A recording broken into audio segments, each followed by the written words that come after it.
Hello friends, welcome to HKGPSC. This is Harpal Singh Rathod.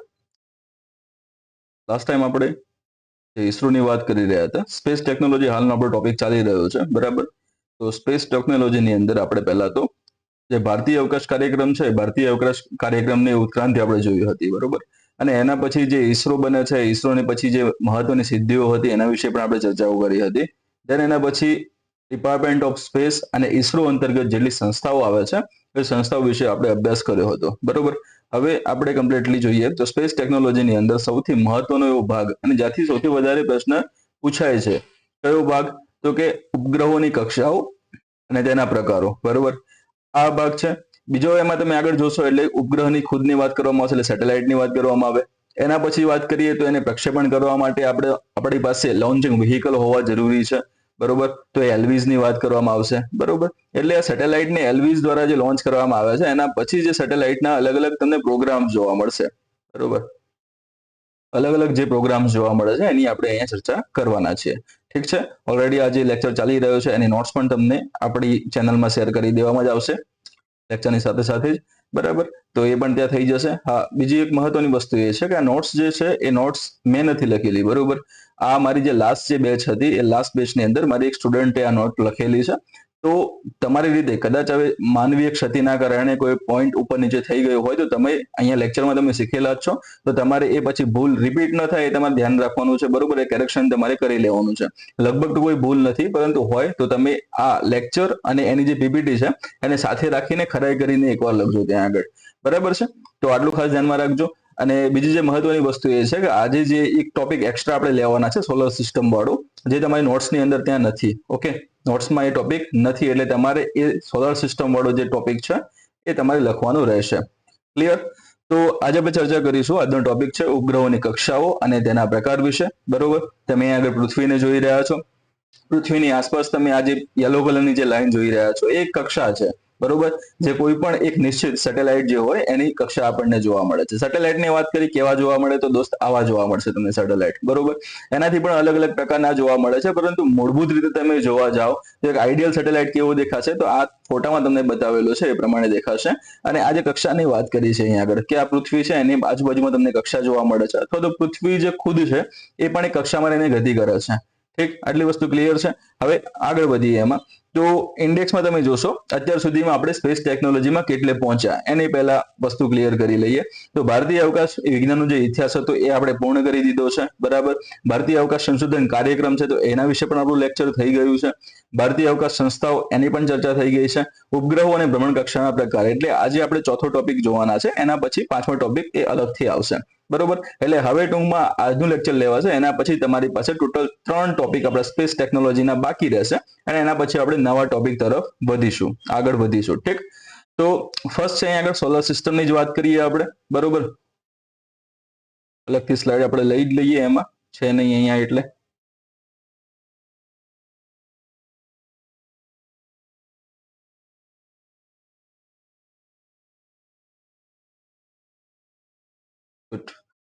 Okay, solar સિસ્ટમની વાત કરીએ છે. હવે તમે બે તરફ જોજો. બે તરફ એટલે કે બતાવવું છે એ પ્રમાણે કે આપણે આગળ લખવાનું આગળ ચાલશે અને અહીંયા આગળ હું તમને બતાવીશ વસ્તુ શું છે ને કઈ રીતે કામ કરે છે તે.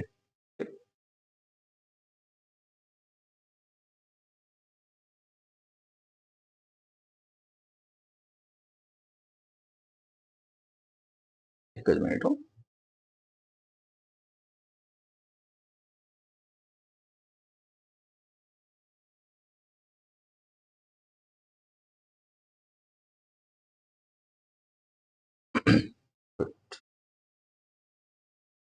ચલો, સોલર સિસ્ટમ તમને જોવા મળે છે.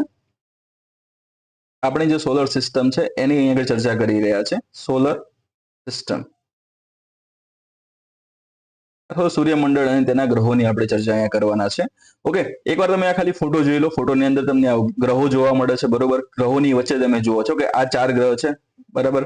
એના પછી તમને એસ્ટ્રોઇડ બેલ્ટ જોવા મળે છે, એના પછી તમને આ બીજા 4 ગ્રહ જોવા મળે છે. ઠીક? પ્લુટો પહેલા ગ્રહમાં એની ગણતરી થતી હતી, પરંતુ જે અલગ અલગ જે 3 શરતો હતી, 3 શરતો પૈકી એક શરત એ પૂર્ણ કરી શકવા માટે સક્ષમ નહોતો. એટલા માટે પછી પ્લુટોને જે ગ્રહનું ટાઇટલ આપેલું હતું, જે પ્લેનેટનું ટાઇટલ આપ્યું હતું, એ પાછું લઈ લેવામાં આવે છે, બરોબર, જેનાથી પ્લુટોને કઈ ફરક પડ્યો નથી, બરોબર, એટલે એ ચિંતા નહીં કરવી. એટલે ઘણી વખતે આપણા સમાજમાં પણ એવું થાય છે કે લોકોના ટાઇટલ ઉપર લોકો જીવતા હોય છે, કે સારા કહેશે તો આપણે જીવીશું, બાકી આપણે વિશે કંઈક વાત કરશે તો આપણે શું થઈ જશે. ડોન્ટ વરી, એવું કઈ ચિંતા નહીં કરવાની. જો પ્લુટો જેવા પ્લુટોનો ફરક નથી પડતો તો આપણને શું ફરક પડવો જોઈએ. ઠીક, તો ચલો એ વાત આપણે પછીની વાત છે. હવે સ્ટાર્ટિંગ કરશું આપણે સનથી, સૂર્યથી, બરોબર.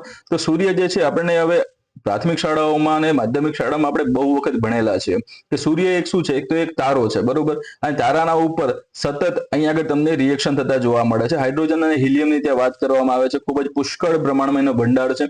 ભંડાર હોવાના કારણોસર ત્યાં આગળ સતત ન્યુક્લિયર રિએક્શન થતા રહે છે. અને આ ન્યુક્લિયર રિએક્શન થતા રહેવાના કારણોસર એમાંથી હીટ એટલે કે એનર્જી ઉત્પન્ન થતી જોવા મળશે. અને આ હીટ જે છે એ એના આસપાસના વિસ્તારમાં ત્યાં એ પથરાયેલી જોવા મળશે. ઠીક છે, આ તમે જોઈ રહ્યા છો, એ જે અગ્નિ જેવું જે જોવા મળે છે એ એની હીટ જ છે, એનર્જી છે. ઓકે, એનર્જી ક્યાંથી રિલીઝ થઈ? તો એ રિએક્શન જે થતા હતા, ન્યુક્લિયર રિએક્શન, એના કારણે આ હીટ રિલીઝ થયેલી આપણને જોવા મળે છે, બરોબર. અને ઘણી વખતે આ હીટ રિલીઝનું જે પ્રમાણ છે ખૂબ જ વધારે પ્રમાણમાં વધી જતું જોવા મળે છે, જેના કારણે ફ્લેર્સ ઉત્પન્ન થાય છે, બરોબર. સૌર જ્વાળાઓ ઉત્પન્ન થાય છે. ઓકે, અને આ સૌર જ્વાળાઓ જે છે એ ધીમે ધીમે આગળની તરફ એટલે કે પૃથ્વી તરફ વધતી જોવા મળે છે. અને એને કારણે ઘણી વખતે પૃથ્વી ઉપર ગરમી એટલે કે જે હીટની વાત કરીએ, એનું એ જે તાપમાન જે છે, ટેમ્પરેચર જે છે એ ખૂબ જ વધી જતું આપણને જોવા મળે છે, બરોબર. તો એના પાછળનું મુખ્ય કારણ કયું છે? તો એક તો સોલાર ફ્લેર્સ આપણને જોવા મળે છે, જેને સૌર જ્વાળા તરીકે પણ આપણે ઓળખીએ છીએ. ઓકે, રેડી આટલી વસ્તુ. બીજી વસ્તુ ગ્લોબલ વોર્મિંગ ને એ બધા કારણો છે જ, તો એ પણ કારણ છે હીટ વધવા પાછળનો. ઠીક, ચલો હવે એના પછી વાત કરીએ આપણે. તો આજે શરૂઆતમાં તમને 4 ગ્રહ જોવા મળે છે. મર્ક્યુરી એટલે કે એને બુધ તરીકે આપણે ઓળખીએ છીએ. વિનસ એટલે આપણે એને શુક્ર તરીકે ઓળખીએ છીએ. અર્થ એટલે આપણે પૃથ્વી. અને માર્સ એટલે કે આપણો મંગળ, બરોબર. આ 4 ગ્રહોની વાત કરીએ તો આ 4 ગ્રહોને ટેરેસ્ટ્રીયલ ગ્રહો કહેવામાં આવે છે.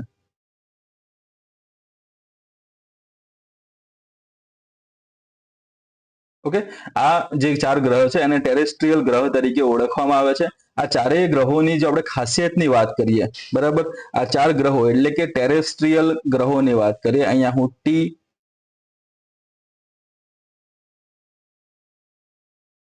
બરોબર ટેરેસ્ટ્રીયલ પ્લાનેટ્સની વાત કરું તો આ પ્લાનેટ કેવા તમને જોવા મળશે? તો એમની જે સપાટી જે છે ને એ સપાટી સખત જોવા મળશે. ઠીક છે,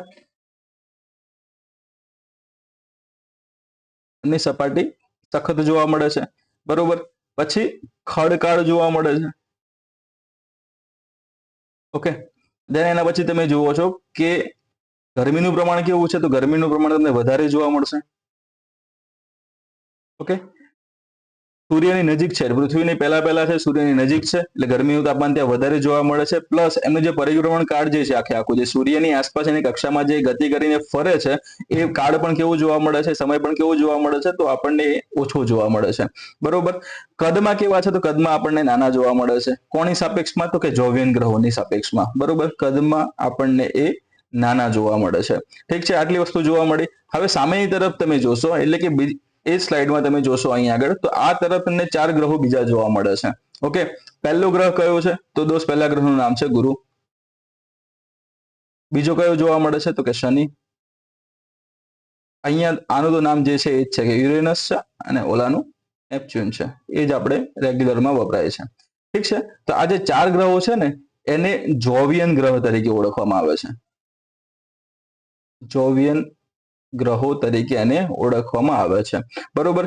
આ 4 માંથી આ 2 ની વાત કરીએ એટલે કે જુપિટર અને સેટર્ન જે છે ને એ બંને ગેસ જાયન્ટ્સ છે. ઓકે, એ બંને શું છે? ગેસ જાયન્ટ્સ છે. ગેસ જાયન્ટ્સ એટલા માટે કે એની જે સરફેસ છે ને, સરફેસની આસપાસ એટલે કે ઉપરની જે આખી સપાટી જે છે કે ત્યાંથી લઈને કિલોમીટર સુધીનું જે અંતર તમે જોવા જાઓ તો એ કમ્પ્લીટલી ગેસથી જે વાયુવીય વાદળો જે છે એનાથી ઢંકાયેલું છે. એટલે સરફેસ ઉપર શું છે એના વિશે આપણને જલ્દી માહિતી મળી શકતી નથી. આપણને એની સપાટી જે આખી વાયુવીય વાદળની બનેલી જોવા મળે છે. આ બંને ગ્રહ એમાં આવશે, સેટર્ન અને જુપિટર બંને. અને આ જે બંને ગ્રહો છે એ બંને ગ્રહોને આઈસ જાયન્ટ તરીકે ઓળખવામાં આવે છે. આઈસ જાયન્ટ્સ તરીકે ઓળખવામાં આવે છે. ઓકે, એટલે આ બંને ગ્રહો કેવા છે? તો બર્ફીલા છે, બરફથી ઢંકાયેલા છે. રીઝન શું આનું? તો સૂર્યથી ખૂબ જ વધારે દૂરના અંતરે આવેલા છે, બરોબર. એટલા માટે એનો જે સીધો સૂર્યપ્રકાશ જે છે, સીધો સૂર્યપ્રકાશ ત્યાં સુધી પહોંચી શકતો નથી, બરોબર. અને ત્યાં સુધી ન પહોંચી શકવાના કારણોસર આ જે બરફ છે એ ઓગળતો નથી, એ અવસ્થામાં આવતો નથી, અને આ જમેલા આપણને જોવા મળે છે. બરફમાં ઢંકાયેલા, બરફની એની સપાટી બનેલી આપણને જોવા મળે છે. કદની તમને વાત કરી તો હમણાં જ આપણે જોતા હતા પેલા ડિફરન્સની અંદર, તો એમાં અહીંયા તમે હવે લખી શકો કે આ ટીપી અને અહીંયા તમને જોવા મળે છે એ છે જોવિયન ગ્રહો, બરોબર. એમાં લખી શકો ટીપીમાં કયા કયા ગ્રહો આવે છે? તો પહેલા કે બુધ આવશે, એના પછી બીજું કયું આવે છે? તો આપણને ખબર છે એ પ્રમાણે શુક્ર આવે છે, પછી શું આવે? તો કે પૃથ્વી આવે, અને એના પછી કોણ? તો કે મંગળ આવે છે, બરોબર. જોવિયન ગ્રહોમાં તમારે લખવું હોય કયા કયા ગ્રહોનો સમાવેશ થાય છે? તો કે બોસ ગુરુ આવશે, પછી કયું આવે? શનિ આવે, પછી યુરેનસ નેપચ્યુનની વાત કરવામાં આવે છે, બરોબર. યુરેનસ અને નેપચ્યુનની વાત અહીંયા આગળ કરવામાં આવશે, બરોબર. જેમ તમે અહીંયા ક્રમમાં જોઈ શકો છો એને. ઠીક. બીજી જે વસ્તુ વાત કરી કે એની સપાટી કેવી સખત અને ખડકર આપણને જોવા મળી હતી. આની સપાટી કેવી છે? તો આની સપાટી આના સાપેક્ષમાં એટલે ખડકાર કે એવી સખત જોવા મળતી નથી, વાયુવીય વાદળોની બનેલી જોવા મળે છે. વાયુવીય વાદળો થી ઢંકાયેલ જોવા મળશે, બરોબર. ઓકે, વાયુવીય વાદળથી ઢંકાયેલ જોવા મળે છે. કોની? તો ખાસ કરીને આ બંને ગુરુ અને શનિની. કેમ? કારણ કે બંને કેવા છે? ગેસ જાયન્ટ છે, એટલા માટે. યુરેનસ અને નેપચ્યુનમાં તમે જોવા જશો તો એની જે સપાટી કેવી જોવા મળે છે? તો બરફથી ઢંકાયેલી આપણને જોવા મળે છે, ઠીક છે. એટલે આ બરફ અહીંયા યાદ રાખવાનું છે, અહીંયા તમારે ધ્યાનમાં રાખવાનું છે વાયુવીય વાદળો. ઓકે, ગરમીની વાત કરીએ ત્યાં આગળ, તો ત્યાંનું તાપમાન તમે જોશો તો ખૂબ જ ઠંડુ તમને તાપમાન એનું જોવા મળશે, કારણ કે સૂર્યથી દૂર છે, એટલા માટે સૂર્યની ગરમીનો ત્યાં છેક સુધી અનુભવ થઈ શકતો નથી, બરોબર. કદમાં વાત કરીએ તો કદમાં કેવા છે? તો અતિશય મોટા આપણને જોવા મળે છે. ઓકે, તો કેવા જોવા મળશે? અતિશય મોટા, એટલે એને જાયન્ટ્સ તરીકે પણ આપણે ઓળખી શકીએ. અતિશય મોટામાં તમે જોશો તો સૌથી મોટામાં મોટો ગ્રહ કયો? તો આપણને ખબર છે કે ગુરુ છે. નાનામાં નાનાની વાત કરીએ અથવા તો ટૂંકામાં ટૂંકો જેનો આવર્તકાળ છે ફરવા માટેનું, એ કોણ આવશે? તો કે બુધ આવશે. સૂર્યથી સૌથી નજીક કોણ? તો પણ કે બુધ આવશે. ગરમીનું પ્રમાણ વધારે તમને ત્યાં પણ જોવા મળે છે, ઠીક છે. એટલે આ બુધને તમારે યાદ રાખવાનું છે, ગુરુને તમારે આ રીતે યાદ રાખવાનું છે. ઓકે, સોલર સિસ્ટમ છે એ મૂળભૂત રીતે તમારે સારામાં સારી રીતે કે ભાઈ આ ગ્રહમાં શું છે, એક્સ્ટ્રા ઓર્ડિનરી એના વિશેનું શું પણ ત્યાં માહિતી છે, આ તે બધી વસ્તુ તમારે ખાસ કરીને જીઓગ્રાફીની અંદર ભણવામાં આવે છે.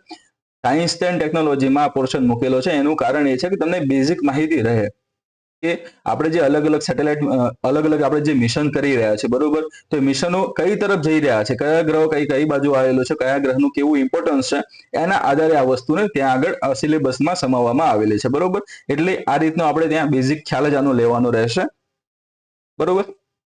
તો જેમ તમને વાત કરી એ પ્રમાણે ટેરેસ્ટ્રીયલ ગ્રહો કયા કયા? તો મર્ક્યુરી, વેનસ, અર્થ અને માર્સ આવશે.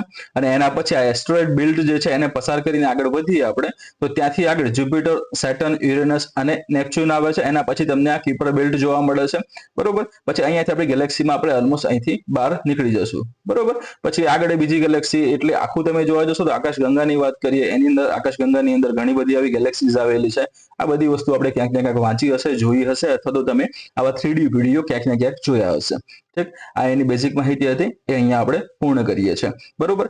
હવે જે બીજી મહત્વની વસ્તુ હતી એ કે થોડા સમય પહેલા આપણે સાંભળ્યું હતું કે 2013-14માં કે 13માં લોન્ચિંગ થાય છે મંગળ મિશન, MOM કે એને કહેવામાં આવે છે. આપણે અગાઉ જે ઈસરોની જે મહત્વની સિદ્ધિઓ વિશે ચર્ચા કરી હતી એની અંદર આ વસ્તુ જોતા હતા કે મંગળ મિશન થાય છે ક્યારે? તો 2013માં મોકલવામાં આવે છે, અને 2014માં એ મંગળની આસપાસ. હવે એનું નામ શું હતું? MOM નામ હતું. અહીંયા મંગળમાં તમને બતાવું. ઓકે, અહીંયા મંગળમાં તમને બતાવું તો મિશનનું નામ શું હતું? MOM. પૂરું નામ શું? તો કે માર્સ ઓર્બિટર મિશન, ઠીક. તો ઓર્બિટરની વાત કરવામાં આવે છે. ઓર્બિટર એટલે શું? કે ઓર્બિટમાં રહીને ફરી શકે એવો પેલોડ ત્યાં મૂકવામાં આવેલો છે. એટલે કે આ માર્સ છે, તો માર્સની આસપાસ આ એની કક્ષા એક રહેલી છે. આ કક્ષામાં એ જે ઓર્બિટર મોકલ્યું છે આપણે અહીંયાથી, એ એની કક્ષામાં આસપાસ ગોળ ગોળ ત્યાં ફરશે, બરોબર. અને ગોળ ગોળ એનો જ્યાં સુધીનો સમયગાળો હોય કે 2 વર્ષ છે, 4 વર્ષ છે કે અમુક મહિનાઓ સુધીનો સમયગાળો હોય, એટલા સમયગાળા સુધી એ જે તે એટલે કે મંગળ ગ્રહની આસપાસ ગોળ ગોળ ફરશે અને ફરીને મંગળ ઉપરની સપાટીની વાત કરીએ, તેના ટેમ્પરેચરની વાત કરીએ, તેની બીજી ભૌગોલિક પરિસ્થિતિઓની વાત કરીએ, બરોબર, એ તમામ માહિતી ત્યાંથી એકત્રિત કરશે અને એકત્રિત કરીને અહીંયા ગ્રાઉન્ડ સ્ટેશન ઉપર એટલે કે પૃથ્વી ઉપર જે આવેલું ગ્રાઉન્ડ સ્ટેશન છે એનું ઈસરોનું જે ગ્રાઉન્ડ સ્ટેશન છે ત્યાં એ બધા ડેટાને પછી એ મોકલી આપશે, બરોબર. તો ઓર્બિટર છે ત્યાં આગળ એટલે કે મંગળ ઉપર આપણે લેન્ડ થવાનું નથી. આ વસ્તુ ત્યાં ક્લિયર થઈ ગઈ આપણી. તો ઓર્બિટર શું કામ કરે? તો ગ્રહની આજુબાજુમાં ફરીને એના વિશેની માહિતી મેળવે. ક્લિયર? ચલો, તો એ માર્સની વાત કરીએ આપણે. MOM મિશન કરી લીધું, લોન્ચ કર્યું હતું 2013 એટલે 2013 શું હતું? અહીંયાથી આપણે મોકલ્યું છે 2013 પરંતુ આની ઓર્બિટમાં પહોંચતા પહોંચતા કે કયું વર્ષ આવી ગયું હતું? તો 2014 આવી ગયું હતું, બરોબર. એટલે 2013-14 એને એટલા માટે લખવામાં આવે છે. ઠીક. તો આ માર્સ મિશન આપણે કર્યું હતું. હવે આપણે શુક્રયાનની તૈયારી કરી રહ્યા છીએ. શુક્રયાન હજુ સુધી લોન્ચ થયું નથી પરંતુ એની તૈયારી કરી રહ્યા છે. એટલે આપણે કઈ બાજુ જવાના શુક્રયાન માટે? સૂર્ય તરફ જવાના. પહેલામાં શું હતું? સૂર્યથી આપણે દૂરની તરફ બીજી બાજુ જતા હતા, બરોબર. અહીંયા તમે જોશો તો જે શુક્ર જે છે એ પૃથ્વીથી પહેલા આવશે એટલે કે બુધ તરફ આવશે.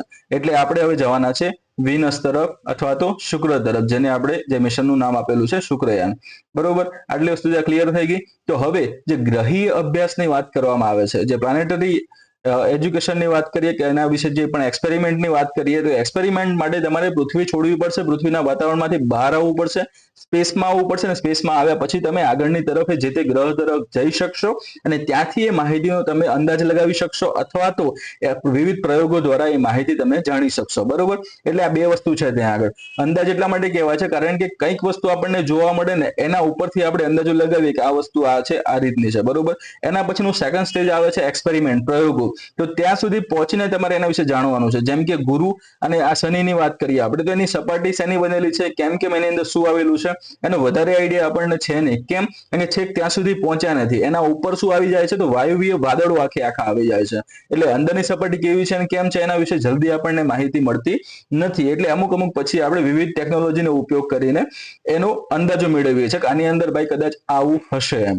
રેડી? તો આ વસ્તુ તમારે ધ્યાનમાં રાખવાની છે. ઠીક. તો આટલે આપણી જે સોલાર સિસ્ટમની જે ચર્ચા હતી એ પૂર્ણ થશે, બરોબર. હવે એના પછી ચર્ચા કરીએ તો કક્ષા અને એના પ્રકારો. તો કક્ષાની વ્યાખ્યા કરું ને એના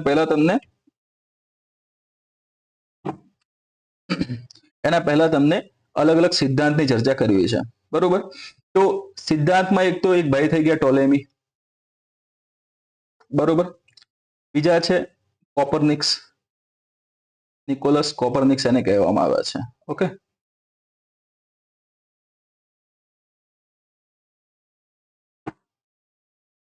ઓકે. ટોલેમી અને કોપરનિક્સની આપણે ચર્ચા કરતા હતા.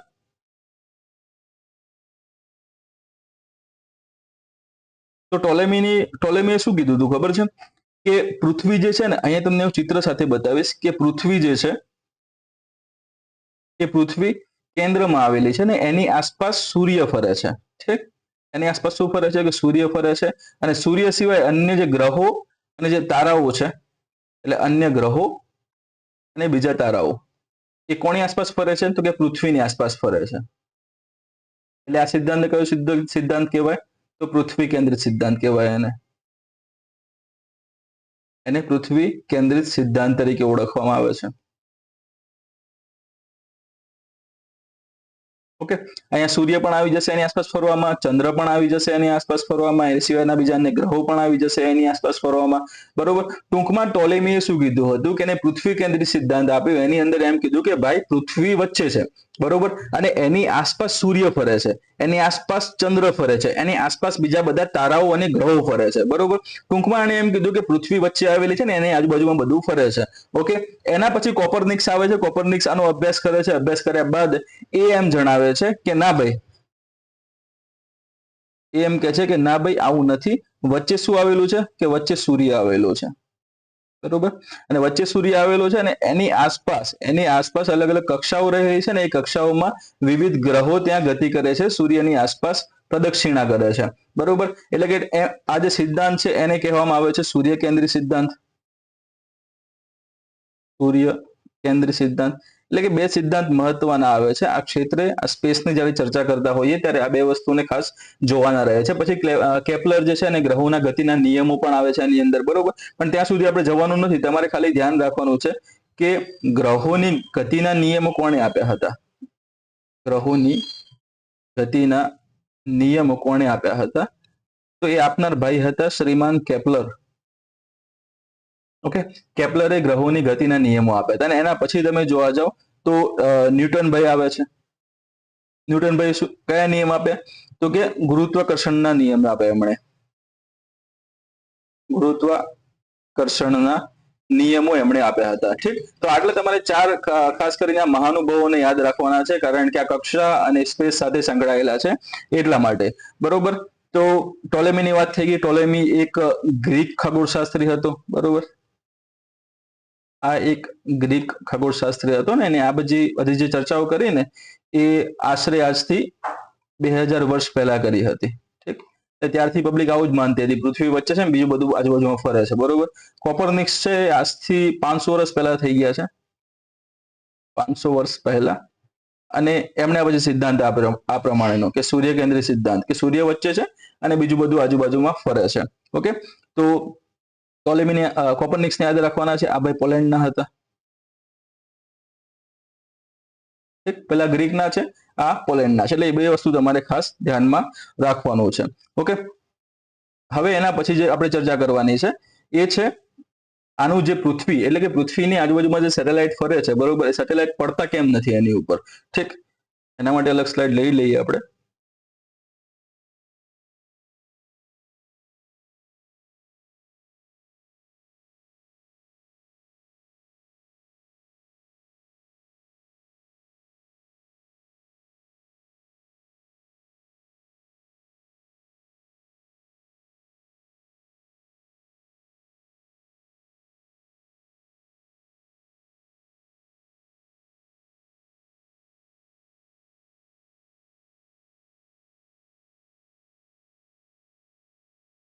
ઓકે,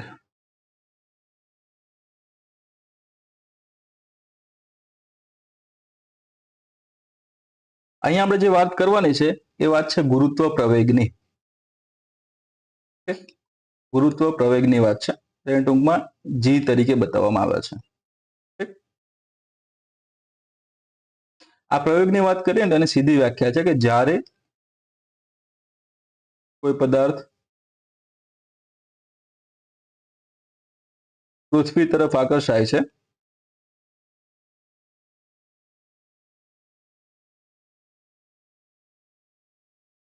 ત્યારે પૃથ્વીના ગુરુત્વાકર્ષણ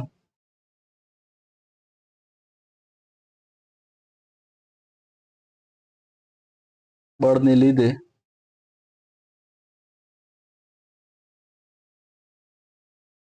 પ્રવેગ ઉત્પન્ન થાય છે તેને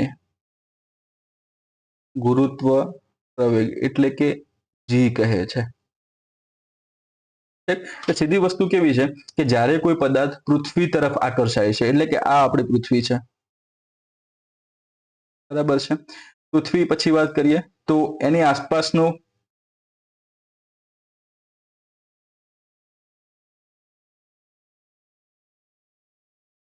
પૃથ્વી છે. ઓકે, પૃથ્વીની આસપાસ તમે ધારી લો કે અહીંયા આગળ આજુબાજુની જે કક્ષા છે એની અંદર કોઈ એક પદાર્થ, કોઈ એક ઓબ્જેક્ટ અથવા તો કોઈ ઉપગ્રહ કે તમે કંઈ પણ એને ધારી લો, બરોબર, એ ફરી રહ્યો છે, બરોબર. અને ફરી રહ્યો છે, અચાનક એને એવું ઈચ્છા થાય કે ભાઈ હું પૃથ્વીની વધારે નજીક આવી ગયો છું, એવું થાય કે હું પૃથ્વીને મળતો આવું, એમ નજીકથી નીકળું છું તો, બરોબર. તો એની ઈચ્છા છે ભાઈ પૃથ્વીને મળવા જાવ. તો એકચ્યુઅલમાં કઈ રીતનું હોય છે કે પૃથ્વી જે છે પૃથ્વીનું પોતાનું ગુરુત્વાકર્ષણ બળ છે, ઠીક છે. અને ગુરુત્વાકર્ષણ બળના કારણે આજુબાજુમાં જે રહેલી જે પણ પદાર્થ જે છે એ પદાર્થની પોતાની એક ગતિ તો ત્યાં રહેલી જ છે, બરોબર. એ પોતાની એક ગતિ અને એ સિવાય જે પૃથ્વી પોતાની તરફ જે ખેંચે છે ગુરુત્વાકર્ષણ બળના કારણે, તો અહીંયા જે પ્રવેગની વાત કરી છે, એટલે જ્યારે આ પદાર્થ પૃથ્વીના ગુરુત્વાકર્ષણના બળના કારણે પૃથ્વી તરફ ખેંચાય છે, બરોબર, તો પૃથ્વી તરફ ખેંચાવાના કારણોસર, એટલે કે આ પૃથ્વી છે અને આ કોઈ પદાર્થ છે, એની તરફ આ ગતિથી એક ગતિથી ત્યાં આગળ વધી રહ્યો છે, પૃથ્વી તરફ આગળ વધી રહ્યો છે. તો એ જે પ્રવેગની જે વાત કરવામાં આવે છે, અહીંયા જે ગુરુત્વાકર્ષણના કારણે ઉત્પન્ન થાય છે, તો એને ગુરુત્વ પ્રવેગ તરીકે ઓળખવામાં આવે છે. સિમ્પલ વસ્તુ આ જ છે. એને શું કહેવામાં આવશે? ગુરુત્વ પ્રવેગ તરીકે ઓળખવામાં આવે છે. બરોબર. સામાન્ય રીતે આ જીના મૂલ્યની વાત કરીએ તો જીનું મૂલ્ય તમને કેટલું જોવા મળે? જીનું મૂલ્ય તમને જોવા મળશે 9.81 મીટર પ્રતિ સેકન્ડ સ્ક્વેર. ઓકે, તો આ જીનું મૂલ્ય ત્યાં રહેલું છે. પૃથ્વીના કેન્દ્ર ઉપર તમે જોશો, પૃથ્વીના કેન્દ્ર પર આ જીનું મૂલ્ય કેટલું છે? તો કે 0 છે, 0. બરોબર. અને ચંદ્ર જે ખરો ને, ચંદ્રની સપાટી, એ ચંદ્રની સપાટી પર આ જીનું મૂલ્ય છે 1.62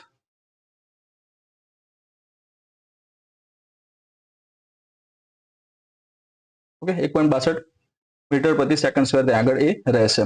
ઠીક. તો આ જીના મૂલ્યની વાત કરેલી છે. પૃથ્વીના કેન્દ્ર ઉપર એ 0 છે અને ચંદ્રની સપાટી ઉપર આપણને 1.62 જેટલું જોવા મળે છે. ઓકે, હવે તમે જોજો ઘણી વખતે કે મેં તમને પહેલા વાત કરી હતી કે આપણે થુંબા કેમ સિલેક્ટ કર્યું?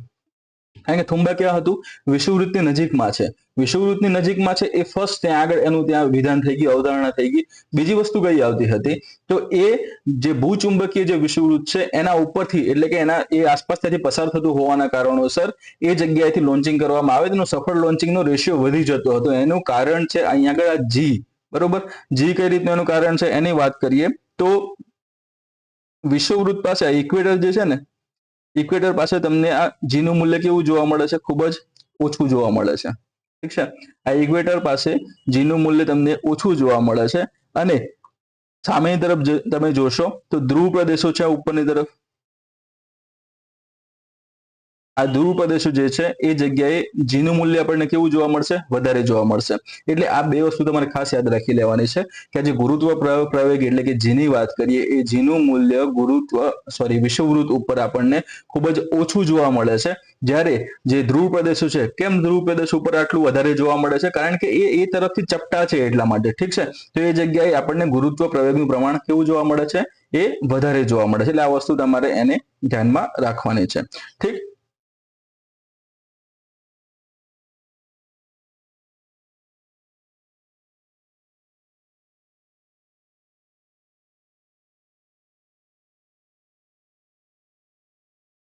ઓકે, આપણે કક્ષા અને કક્ષાના પ્રકારની ચર્ચા કરી રહ્યા હતા. બરોબર. એ અલગ સ્લાઇડમાં લઈ લઈએ છીએ આપણે.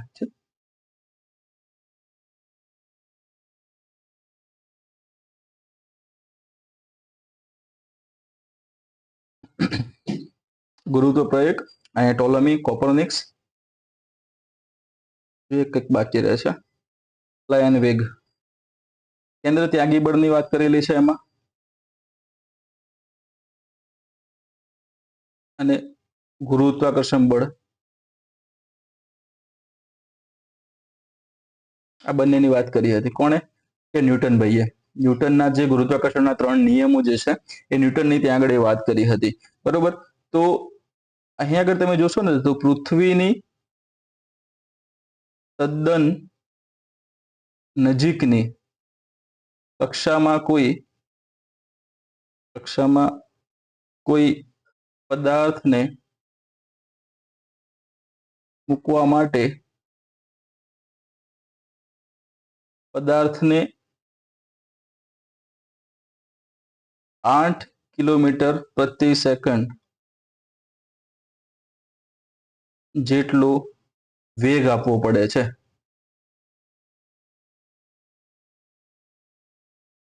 બરોબર. અને આ જે વેગ આપીને જે સેટેલાઇટને આપણે લોન્ચ કરેલો છે ને, એ સેટેલાઇટને લોન્ચ કર્યા બાદ એટલે પૃથ્વીને એની આસપાસ જે પ્રદક્ષિણા કરવાની હોય ને, પ્રદક્ષિણા કરવાનો સમયગાળો તમે જોશો તો એ તમને 83 મિનિટ લાગશે. 83 મિનિટ. ઓકે.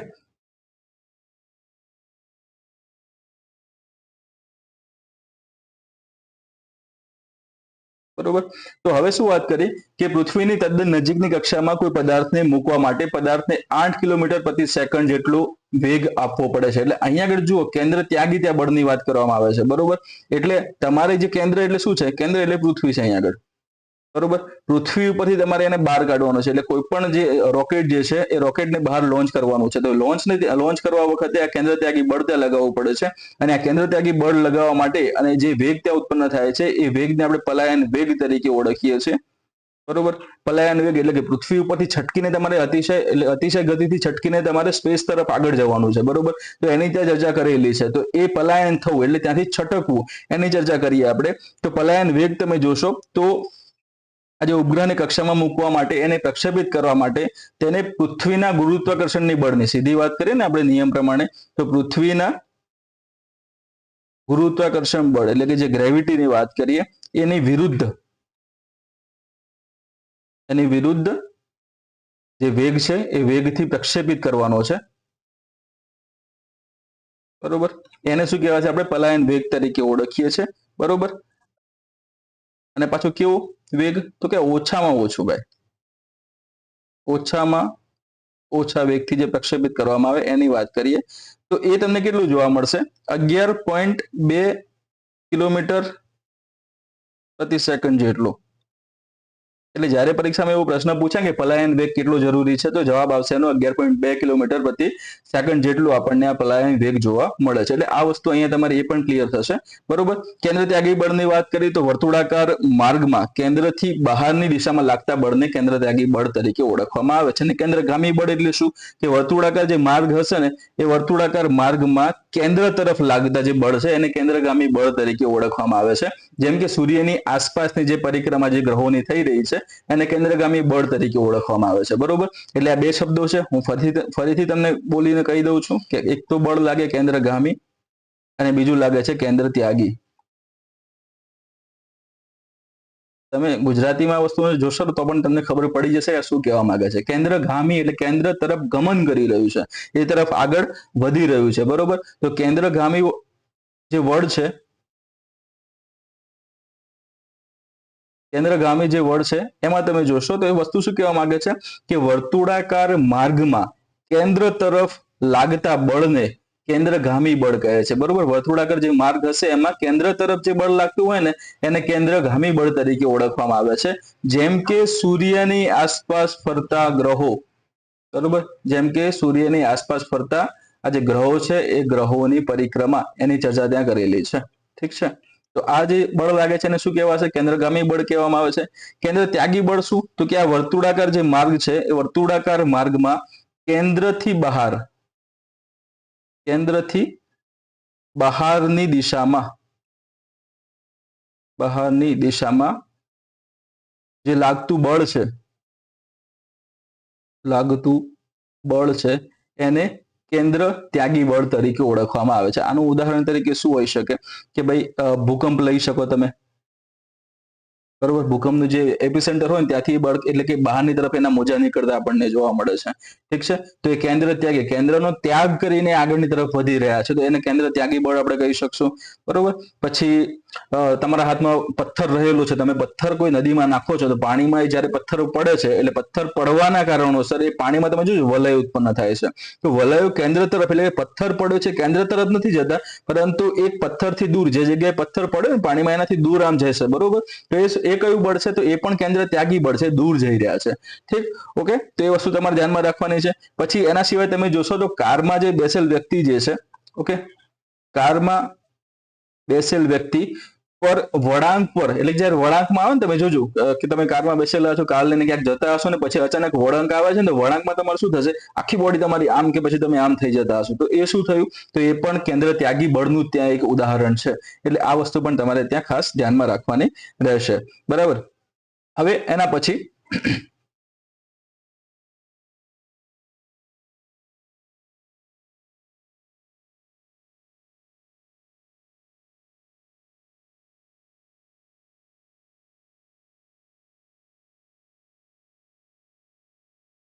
એક નવી સ્લાઇડ બીજી લેવી પડશે.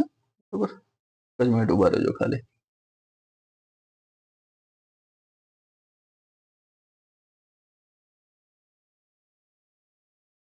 રેડી. ઓકે. જે આપણે આગળ ટોપિક જોવાનો હતો એ કક્ષા અને તેના પ્રકાર.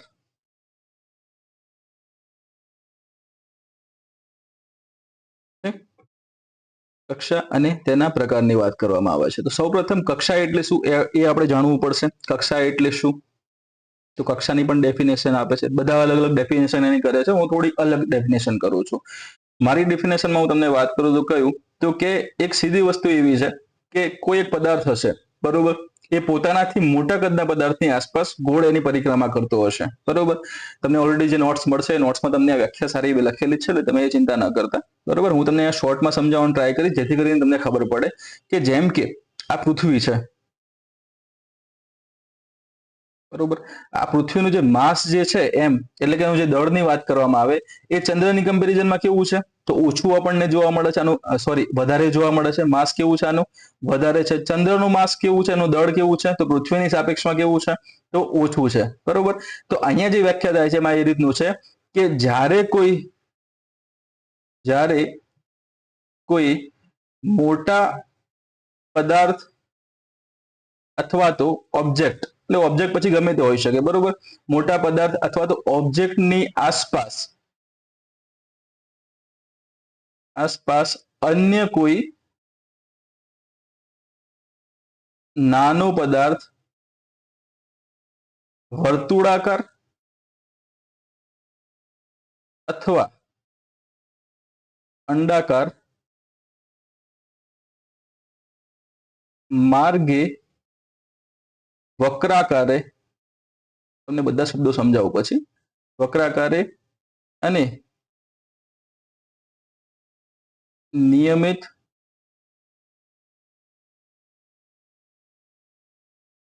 ગતિ કરતા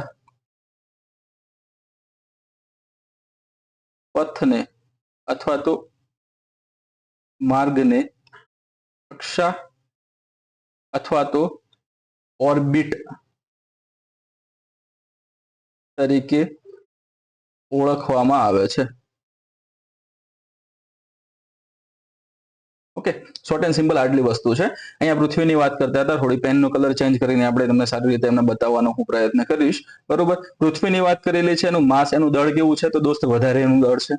ચંદ્ર છે તો એનું દળ કેવું છે આપણને ઓછું જોવા મળે છે. તો પહેલી અહીંયા વિભાવના તમે જુઓ, અહીંયા જે વાત કરેલી છે કક્ષાની વ્યાખ્યામાં કે જ્યારે કોઈ મોટા પદાર્થ અથવા ઓબ્જેક્ટની આસપાસ, આ મોટો પદાર્થ આપણે લઈ લીધો અહીંયા પૃથ્વી, એક એક્ઝામ્પલ તરીકે આ ફર્સ્ટ એક્ઝામ્પલ છે તમારું, બરોબર. સેકન્ડ એક્ઝામ્પલ આપણે લઈ લઈએ સૂર્ય. અહીંયા સૂર્ય છે, ઠીક. અહીંયા આપણે કોને લીધી છે? પૃથ્વીને લીધેલી છે. આ કોણે છે? તો આ ચંદ્ર છે, ઠીક. તો અહીંયા શું થાય છે કે પહેલા ઉદાહરણમાં આપણે જોવા જઈએ તો આ મોટો પદાર્થ એટલે કોણ? તો કે પૃથ્વી છે. એની આસપાસ નાનો પદાર્થ એટલે કોણ? તો અહીંયા કે ચંદ્ર આવી ગયો, બરોબર. તો આ ચંદ્ર પૃથ્વીની આસપાસ અહીંયા તમે જોજો હવે સેકન્ડ, અન્ય કોઈ નાનો પદાર્થ વર્તુળાકાર અથવા તો અંડાકાર. હવે આ જે પદાર્થ છે, કોઈ પદાર્થ એની આસપાસ કોઈ નાનો પદાર્થ આ રીતે આમ ગોળાકાર માર્ગે ગતિ કરી શકે અથવા તો આમ અંડાકાર માર્ગે ત્યાં ગતિ કરી શકે. બંને ત્યાં પોસિબલ છે, બરોબર. એટલે બંને ત્યાં વાત કરી કે વર્તુળાકાર અથવા તો અંડાકાર માર્ગે વક્રાકારે. વક્રાકાર એટલે શું? તો ભાઈ આગળ જઈને વળતું હશે આમ, બરોબર, આ રીતનું. એવું નહીં કે પછી આમ જાય આમ જાય આમ જાય ચોરસ બનાવે, ના, એ રીતનું નહીં. વક્રાકારની ત્યાં વાત કરેલી છે. વક્રાકાર ત્યાં જરૂરી હોવો જરૂરી છે, બરોબર. વક્રાકારે અને નિયમિત ગતિ કરતા, એટલે એવું નથી કે એક ચક્કર મારી દીધું પછી કે આપણે અઠવાડિયા પછી ત્યાં આગળ પાછા જઈશું આપણે, અથવા તો મન થાય તો જવું બાકી તો ન જવું, એવું નહીં. આજે અહીંયા આગળ નીકળ્યો છે તો એટલા સમયગાળા પછી ફરીથી ત્યાંથી એ ગતિ કરીને ત્યાંથી નીકળશે, બરોબર. એટલે કે ચોક્કસ છે એનું. અહીંયા જે નિયમિત ચોક્કસ ગતિ કરતા જે પથ અથવા તો માર્ગને, એટલે કે જે પથ ઉપર અથવા તો જે માર્ગ ઉપર ગતિ કરે છે ને એને શું કહેવામાં આવે છે? એને કક્ષા અથવા તો ઓર્બિટ તરીકે ઓળખવામાં આવે છે. આઈ થિંક તમને સમજ એની પડી ગઈ હશે, બરોબર. એનું બેસ્ટ એક્ઝામ્પલ તમને સૂર્યમાં પણ જોવા મળે છે. સૂર્ય કદમાં કેવો છે? સૂર્યનું માસ કેવું છે? તો ખૂબ જ વધારે આપણને જોવા મળે છે. અને વધારે હોવાના કારણોસર એની આસપાસ બીજા જે આપણે હમણાં હાલ જે 8 ગ્રહો જે જોયા હતા એ 8 ગ્રહો એની આસપાસ આ રીતે પરિક્રમા કરતા જોવા મળે છે. ઓકે, આ રીતે બધા 8 ગ્રહો એની આસપાસ પરિક્રમા કરે છે. તો એ જે ગ્રહો જે માર્ગે જે પરિક્રમા કરે છે એ માર્ગને કક્ષા તરીકે ઓળખવામાં આવે છે. ઓકે, આટલું વસ્તુ ત્યાં એની ક્લિયર થાય છે. હવે કક્ષામાં તમે જોશો ને તો કક્ષાના પણ અલગ અલગ ત્યાં પ્રકારો આવે છે, બરોબર. એના માટે અલગ સ્લાઇડ ફરીથી આપણે લેવી પડશે. સ્લાઇડો આજે ખૂટી જવાની થાય છે બસ.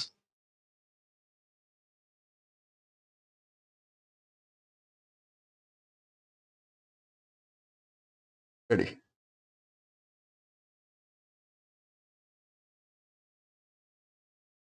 કક્ષાના પ્રકારની વાત કરીએ હવે.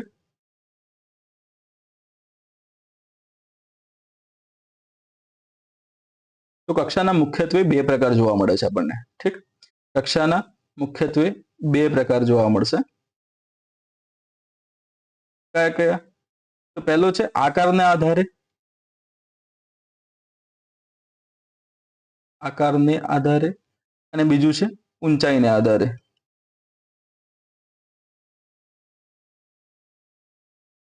ઠીક, આકારના આધારે આપણે વાત કરીએ ને, તો આકારના આધારે જે કક્ષાઓના પ્રકાર છે એના પણ ત્રણ પ્રકાર પડતા જોવા મળશે. ઠીક, પહેલો પ્રકાર તમને આવે છે ધ્રુવીય કક્ષા,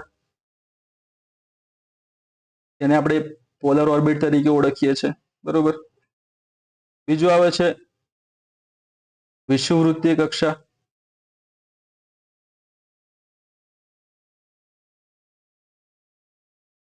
અને ત્રીજો છે કોણીય કક્ષા. ઓકે, ઊંચાઈના આધારે તમે પ્રકાર એના જોશો તો એમાં પણ ત્રણ પ્રકાર જોવા મળે છે. પહેલો છે લો અર્થ ઓર્બિટ, બીજો છે મીડિયમ અર્થ ઓર્બિટ, અને ત્રીજો છે હાઈ અર્થ ઓર્બિટ. લો અર્થ ઓર્બિટ, મીડિયમ અર્થ ઓર્બિટ અને હાઈ અર્થ ઓર્બિટ આપણને જોવા મળે છે. લીઓ છે, લીઓના પણ બે પ્રકાર પડે છે. એક છે પોલાર ઓર્બિટ અને બીજો છે SSPO, સન સિંક્રોનસ પોલાર ઓર્બિટ તરીકે એને ઓળખવામાં આવે છે. ઠીક, આ બે પ્રકાર. મિયો છે, મિયોના કોઈ પ્રકારો નથી, મિયો એક જ છે, એટલે કે મીડિયમ અર્થ ઓર્બિટ એક જ તમને જોવા મળશે. ત્રીજો જે પ્રકાર હતો હિયો, એના બે પ્રકાર તમને જોવા મળે છે HEO ના. એક તો છે જીઓ સિંક્રોનસ ઓર્બિટ અને બીજી છે જીઓ સ્ટેશનરી ઓર્બિટ. આ મુખ્ય પ્રકારો છે જેને ઊંચાઈને આધારે આપણે વર્ણવેલા છે. એના સિવાય બીજી કક્ષાઓ જોઈએ ને, આના સિવાય બીજી કઈ? તો આના સિવાય તમને જોવા મળે છે એક તો મોલનીય કક્ષા, મોલનીય ભ્રમણ કક્ષા તરીકે ઓળખવામાં આવે છે, જેનો યુઝ રશિયા દ્વારા થાય છે. બીજી કક્ષા તમને જોવા મળશે ટુન્ડ્રા ભ્રમણ કક્ષા, ટુન્ડ્રા ભ્રમણ કક્ષા જોવા મળે છે. એના પછી બીજી કક્ષા છે જેને પાર્કિંગ ઓર્બિટ તરીકે ઓળખવામાં આવે છે, PO છે, પાર્કિંગ ઓર્બિટ છે. ઓકે, પછી એક તમને અલગ જોવા મળે છે GTO, જીઓસિંક્રોનસ ટ્રાન્સફર ઓર્બિટ તરીકે એને ઓળખીએ છીએ આપણે.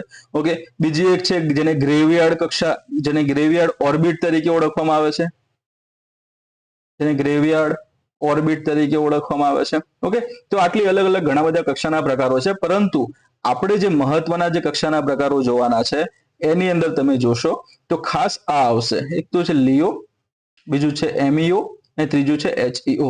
આની આસપાસ જ આખે આખું આપણે સ્પેસ ત્યાં સંકળાયેલું જોવા મળશે. ઓકે, ચલો આ વસ્તુ થઈ ગઈ.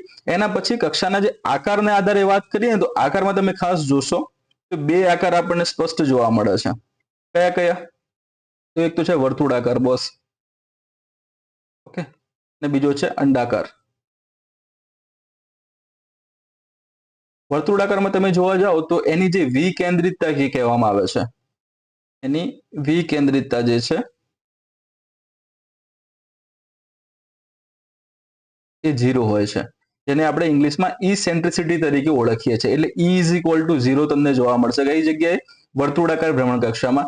જ્યારે અંડાકાર ભ્રમણ કક્ષા હશે એની વિકેન્દ્રિતતા કેવી જોવા મળે છે આપણને? તો કે 1 જોવા મળે છે. એટલે આને E ઇઝ ઇક્વલ ટુ કેટલા થશે? તો કે 1 થશે, બરોબર. આને હું તમને વિસ્તૃતમાં વધારે સારી રીતે સમજાવું તો વન મોર સ્લાઇડ બીજી એડ થશે, વાંધો નથી.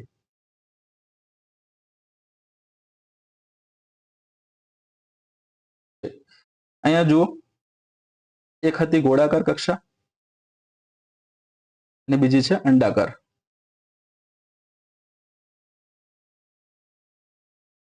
ઓકે, વિકેન્દ્રિતતાની તમને વાત કરી ને હમણાં, જે વિકેન્દ્રિતતા અથવા તો જેને ઇસેન્ટ્રિસિટી તરીકે ઓળખવામાં આવે છે એ છે શું? તો એ જે વસ્તુ છે ને ભાઈ, કે જેમ કે આ ગોળ, એક ગોળ મેં લઈ લીધું, આને વચ્ચે કેન્દ્ર આવેલું છે, કેન્દ્ર ધારી લઈએ તમે કે અહીંયા કેન્દ્ર છે, બરોબર. તો કેન્દ્રથી અંતરના આધારે જો ગોળાકાર હશે તો એની ઇસેન્ટ્રિસિટી કેટલી જોવા મળે છે? તો 0 જોવા મળે છે આપણને. પરંતુ અહીંયા તમે જોશો તો એક અંડાકાર ઓર્બિટ પણ આપણને જોવા મળે છે આ રીતે, અને આનું કેન્દ્ર તમને અહીંયા જોવા મળે. આ તમે સ્પષ્ટ રીતે તમે જોશો તો તમને આ આકાર કેવો જોવા મળશે? અંડાકાર. થોડોક વધારે લાંબો થઈ ગયો છે તો એની ચિંતા તમે ન કરતા, આપણે અંડાકાર તમે ધારી લેજો, બરોબર? એટલે એક તો આ ગોળ હોઈ શકે, બીજું તમને ઈંડાના આકારનો એટલે કે અંડાકાર હોઈ શકે છે, બરોબર? એમાં જુઓ કેન્દ્રથી અને આ જે તમે બીજી જે કિનારી છે એનું અંતર તમે જોવા જાવ તો ખૂબ જ વધારે તમને જોવા મળે છે, અને આ બાજુ તમે જોશો તો ખૂબ જ ઓછું જોવા મળે છે, બરોબર? આ જે વધારે જોવા મળે ને તો અહીં સુધીનું હોય એને આપણે કેટલું માપ આપીએ છીએ? તો કે 1 સુધી. અને રાઉન્ડમાં અહીંયા જ પૂરું થતું હતું એને આપણે 0 કહેતા હતા, બરોબર? ટૂંકમાં ઇસેન્ટ્રિસિટી માપવાની વાત કરવામાં આવે કે વિકેન્દ્રિતતા માપવાની વાત કરવામાં આવે તો એનું અંતર 0 થી લઈને 1 ની વચ્ચે જ હશે. 1 થી ઉપર ક્યારેય નહીં જાય અને 0 થી નીચે ક્યારેય નહીં આવે, બરોબર? આ વસ્તુ તમે ખાસ ધ્યાનમાં રાખજો. તો અહીંયા જે વાત કરતા હતા એમાં જે બે મહત્વના જે પ્રકાર એટલે ગોળાકાર એક કક્ષા કેવી જોવા મળશે આપણને? તો ગોળ ગોળ જોવા મળે છે, રાઉન્ડમાં વર્તુળમાં જોવા મળે છે, બરોબર? અંડાકારમાં કક્ષા કેવી જોવા મળે છે? તો રાઉન્ડ કરતા વધારે લાંબી એટલે લંબાયેલી જોવા મળે છે. ઓકે, અહીંયા બીજો એક કોન્સેપ્ટ નીકળીને આવે છે, એ છે એપોજી અને પેરીજી. ઓકે, અહીંયાથી તમને જોવા મળશે એપોજી અને પેરીજી. અહીંયા તમે આ કેન્દ્રની વાત કરી હતી, તો કોઈ પણ ઉપગ્રહ, અહીંયા ચલો એક ઉપગ્રહ રાખેલો છે, ઓકે? વ્હાઇટ પેન લઈ લઈએ, એમાં સારી રીતે તમને દેખાશે. ઓકે, અહીંયા કોઈ એક ઉપગ્રહ રાખેલો છે. આ ઉપગ્રહ જ્યારે ફરતો ફરતો એટલે કે જેની આસપાસ ફરી રહ્યો છે એના નજીકના અંતરે, સૌથી નજીકનું અંતર કયું કહેવાશે? તો બોસ આ કહેવાશે. સૌથી દૂરનું અંતર કયું? કે બોસ આ એનું દૂરનું અંતર છે, બરોબર? તો આ ઉપગ્રહ જ્યારે ફરતો ફરતો આ બાજુ આવે છે ત્યારે આ કેન્દ્રની નજીક એટલે કે કોઈ પણ વચ્ચે રહેલા કોઈ પણ એ વચ્ચે ઓબ્જેક્ટની ખૂબ જ નજીકના અંતરે જોવા મળે તો એ નજીકના અંતરે રહેલા આ જે પોઈન્ટ છે એ પોઈન્ટને પેરીજી તરીકે ઓળખવામાં આવે છે. ઠીક, એને પેરીજી તરીકે ઓળખવામાં આવે છે. જ્યારે દૂરસ્થ અંતરે આવેલો જે પોઈન્ટ છે, દૂરસ્થ અંતરે જે પોઈન્ટ આપણને જોવા મળે છે એને એપોજી તરીકે ઓળખવામાં આવે છે. તમે ઓલરેડી આ વસ્તુ જીઓગ્રાફીમાં જોઈ જશે, એપોજી અને પેરીજી વસ્તુ, બરોબર? તો અહીંયા જે મહત્વની વસ્તુ કઈ જોવાની છે? તો આ જે ઓબ્જેક્ટ જે છે, ઉપગ્રહ જે છે, આગળ ફરતો ફરતો આવે છે ને દોસ્ત, ત્યારે આ વચ્ચે રહેલો જે બીજો મોટો ઓબ્જેક્ટ છે એનું પોતાની ગ્રેવિટી છે, એનું ગુરુત્વાકર્ષણ બળ છે. એટલે સીધી વસ્તુ કેવી હોય કે આ જે ગ્રહ છે, બરોબર, એની નજીકમાં જો બીજો એની આજુબાજુનો જો ઉપગ્રહ આવે છે તો ઉપગ્રહ નજીકમાં આવશે તો ગ્રહના ગુરુત્વાકર્ષણ બળના કારણે એ ઉપગ્રહ પોતાની તરફ ખેંચશે, બરોબર? ઉપગ્રહને ગ્રહ જે છે એ પોતાની તરફ ખેંચે છે, એટલે ખેંચાવાના કારણે શું થશે? અને સ્પીડમાં અત્યંતિક વધારો થશે. અને સ્પીડમાં શું થયું છે? સ્પીડમાં અત્યંતિક એમાં વધારો થતો જોવા મળે છે. અને વધારો થવાના કારણોસર અહીંયા એટલે આ માર્ગે એની ગતિ કેવી થઈ જશે? વધી જશે. પછી ધીમે ધીમે જેમ આગળ વધે છે ને એમ એમાં ગુરુત્વાકર્ષણનું પ્રમાણ કેવું થશે? તો કે ઓછું થશે, બરોબર? નીચું થશે. તો નીચું થવાના કારણોસર આ માર્ગ ઉપર પછી આગળ જતા સેટેલાઇટ એટલે કે જે ઉપગ્રહ હશે એ ઉપગ્રહની ગતિ કેવી થશે? તો કે ઓછી થશે, બરોબર? એટલે કે ટૂંકમાં આપણે એમ કહી શકીએ કે પેરીજી ઉપર આ ઉપગ્રહની ગતિ કેવી જોવા મળે છે? આપણને સૌથી વધારે જોવા મળે છે. અને એપોજી ઉપર કેવી જોવા મળે છે? તો કે સૌથી ઓછી જોવા મળે છે. એનું બેસ્ટ ઉદાહરણ એવું છે કે ઘરમાં જો પપ્પા સ્ટ્રિક્ટ હોય ને, બરોબર, તો જ્યારે હોલમાં બેઠા હોય ત્યારે હોલમાંથી આપણે પસાર થવું હોય ને તો પસાર થતી વખતે તમે જોજો એમ સેકન્ડના 100ના ભાગમાં તો તમે હોલમાંથી પસાર થઈ જશો, બરોબર? પપ્પા આમ આંખ મિચકાઈને આમ કરશે ને ખાલી ત્યાં સુધીમાં તો તમે હોલમાંથી બહાર નીકળી પણ ગયા હશો. ઠીક, તો આજે એના પપ્પા સ્ટ્રોંગ હોય અથવા તો એ જે પાવર હોલ્ડ કરતા હોય એના માટે છે, કોઈને ઘરમાં મમ્મી પણ પાવર હોલ્ડ કરતા હોય છે, બરોબર? તો આ એ જગ્યાએ તમારે પછી રિપ્લેસ કરી લેવાના. આપણે પછી એમાં કોઈ પિતૃત્વવાદી એવું કંઈ નથી કહેવા માંગતા, બરોબર? તમારે એ આગળ સમજી જવાનું છે જાતે જાતે, થોડું થોડું.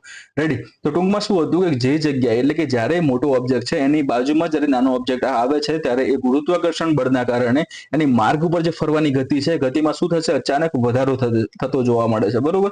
એટલે અહીંયાથી જ્યારે ગુજરશે ને એટલે અહીંયા તમને બતાવો, હવે આ પૃથ્વી છે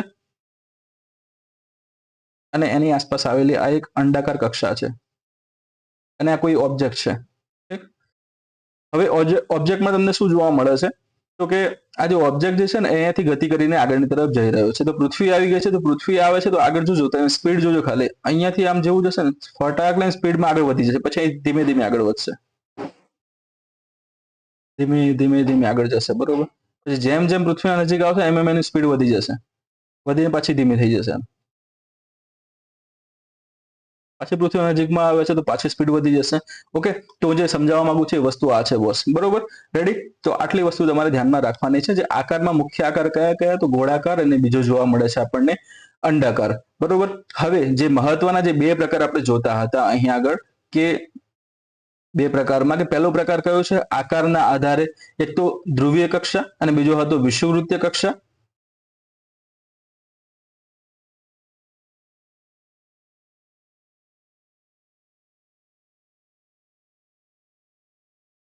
આકારના આધારે જે વાત કરીએ બે હમણાં તમને બતાવ્યા ને એ જ છે. અહીંયા તમે જોજો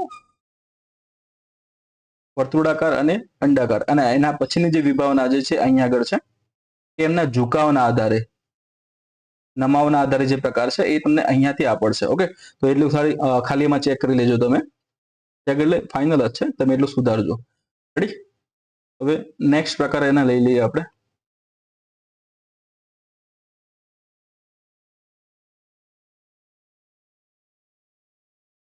નમાવ અથવા તો ઝુકાવના આધારે જે પ્રકાર આપણે જોતા હતા એ તમને અહીંયા જોવા મળે છે. બરોબર. પહેલું જે છે પોલર ઓર્બિટ એને કહેવામાં આવે છે. તેને ધ્રુવીય કક્ષા તરીકે પણ આપણે ઓળખીએ છીએ. ધ્રુવીય કક્ષા તરીકે ઓળખીએ છીએ. બીજું છે ઇક્વેટોરિયલ ઓર્બિટ. ઓકે, એને કહેવામાં આવે છે વિષુવવૃત્તીય કક્ષા.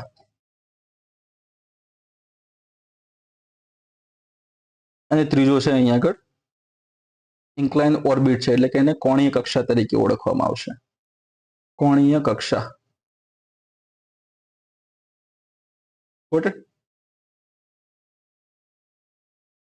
ધ્રુવીય કક્ષા મહત્વની, સૌથી મહત્વની વસ્તુ તમે જોશો અહીંયા તમને જોવા મળે છે ફોટોગ્રાફમાં એ પ્રમાણે.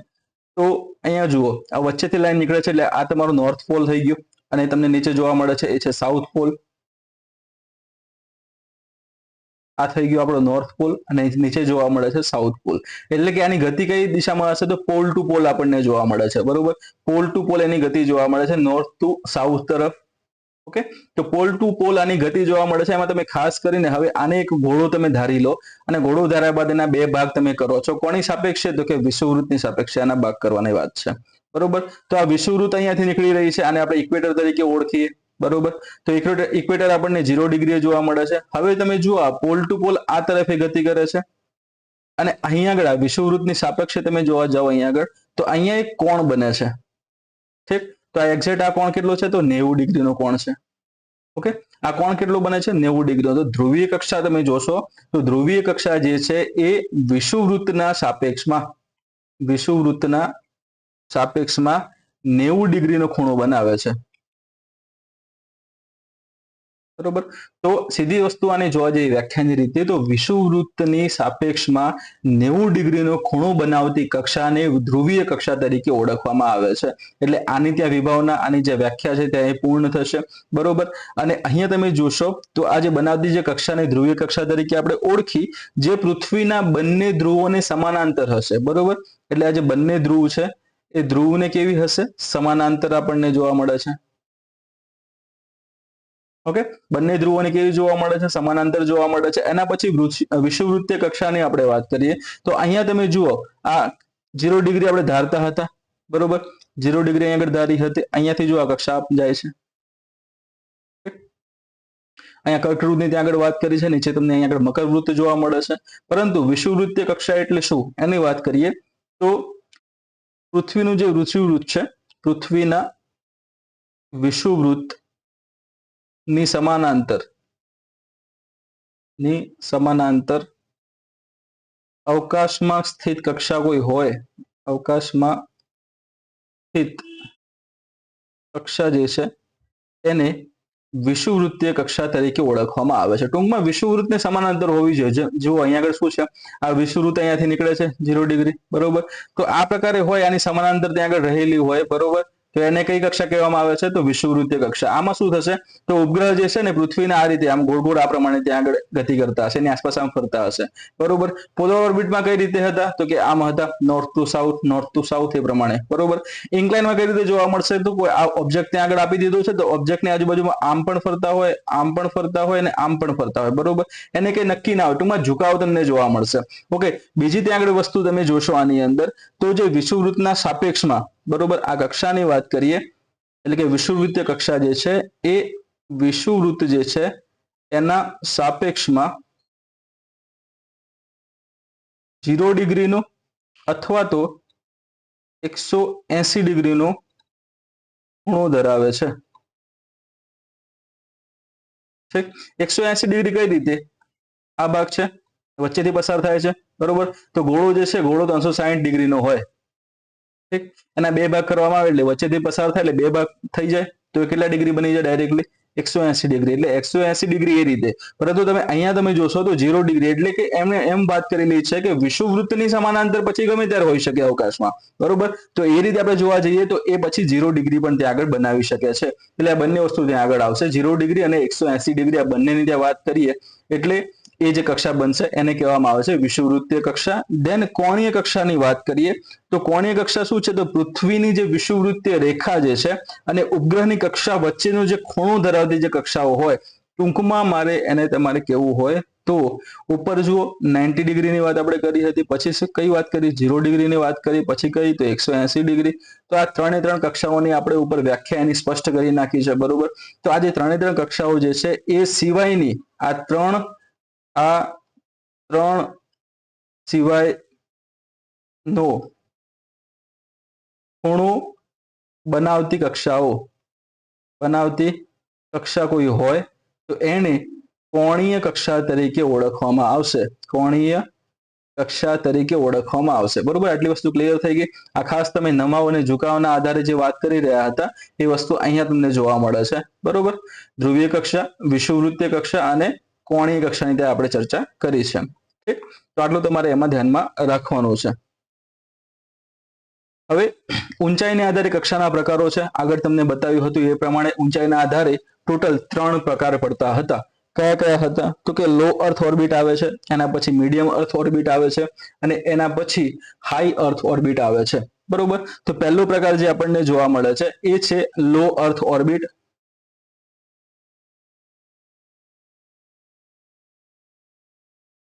પહેલો જે પ્રકાર છે એ છે લિયો, તેને ટૂંકમાં આપણે લો અર્થ ઓર્બિટ તરીકે ઓળખીએ છીએ, બરોબર. સિમ્પલ આની વસ્તુઓ છે, એવડી કોઈ મોટી વસ્તુ આમાં આવશે નહીં, બરોબર.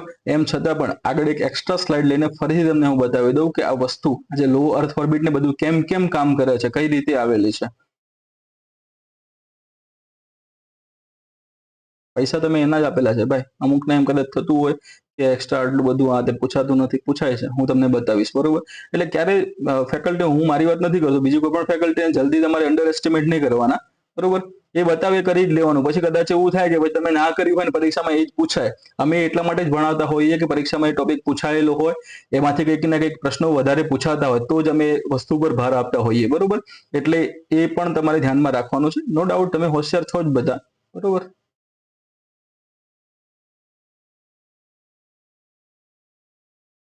પછી એક સમય એવો આવશે કે તમે બીજાને ગાઈડ કરશો, સમજે. પણ એ સમય આવતા થોડું તમને વાર પણ લાગી શકે, અથવા તો ઘણા બધા તમારામાંથી પરિપક્વ હશે જ ઓલરેડી, પણ સાયન્સમાં થોડી તકલીફ પડતી હશે એટલે તમે આ કોર્સમાં તમે જોઈન થયા હશો, બરોબર.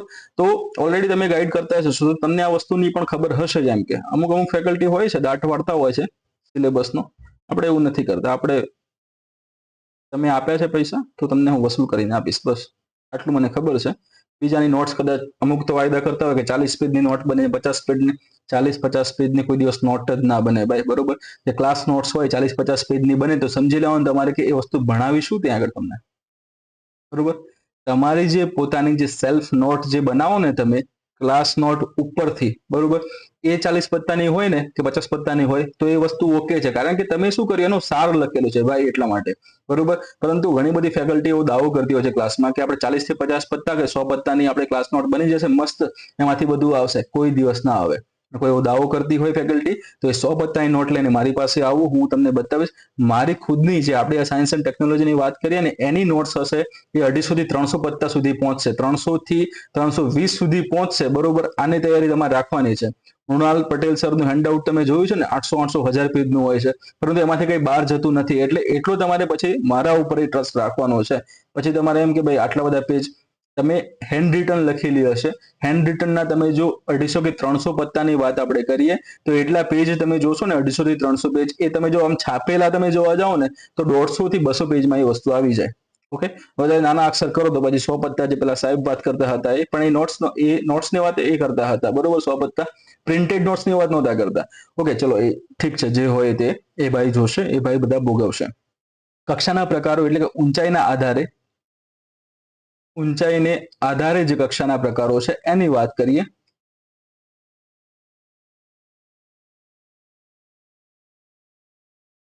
તો કઈ રીતે નક્કી થશે બોસ આમાં? તો વચ્ચે આપણે અહીંયા પૃથ્વીને લઈ લઈએ પહેલા તો મસ્ત શાંતિથી. વચ્ચે આપણી પૃથ્વી આવી ગઈ છે, બરોબર. અલગ અલગ વિસ્તારો, આપણો ભારત દેશ અહીંયા નાનો બતાવી દીધો તમને. અહીંયા આફ્રિકા ખંડ પણ આવી ગયો આખું. પછી તમારે સમજી જવાનું, પછી એમને કે સાહેબ આમ ના હોય, એ અન્ડરસ્ટેન્ડિંગ ઉપર વસ્તુ છે આખી આખી. ઓકે, ઠીક. ચલો એના પછી કક્ષાઓની આપણે વાત કરી લઈએ. તો સૌથી નજીકમાં જે કક્ષા આવેલી છે એને આપણે કહીએ છીએ લો અર્થ ઓર્બિટ.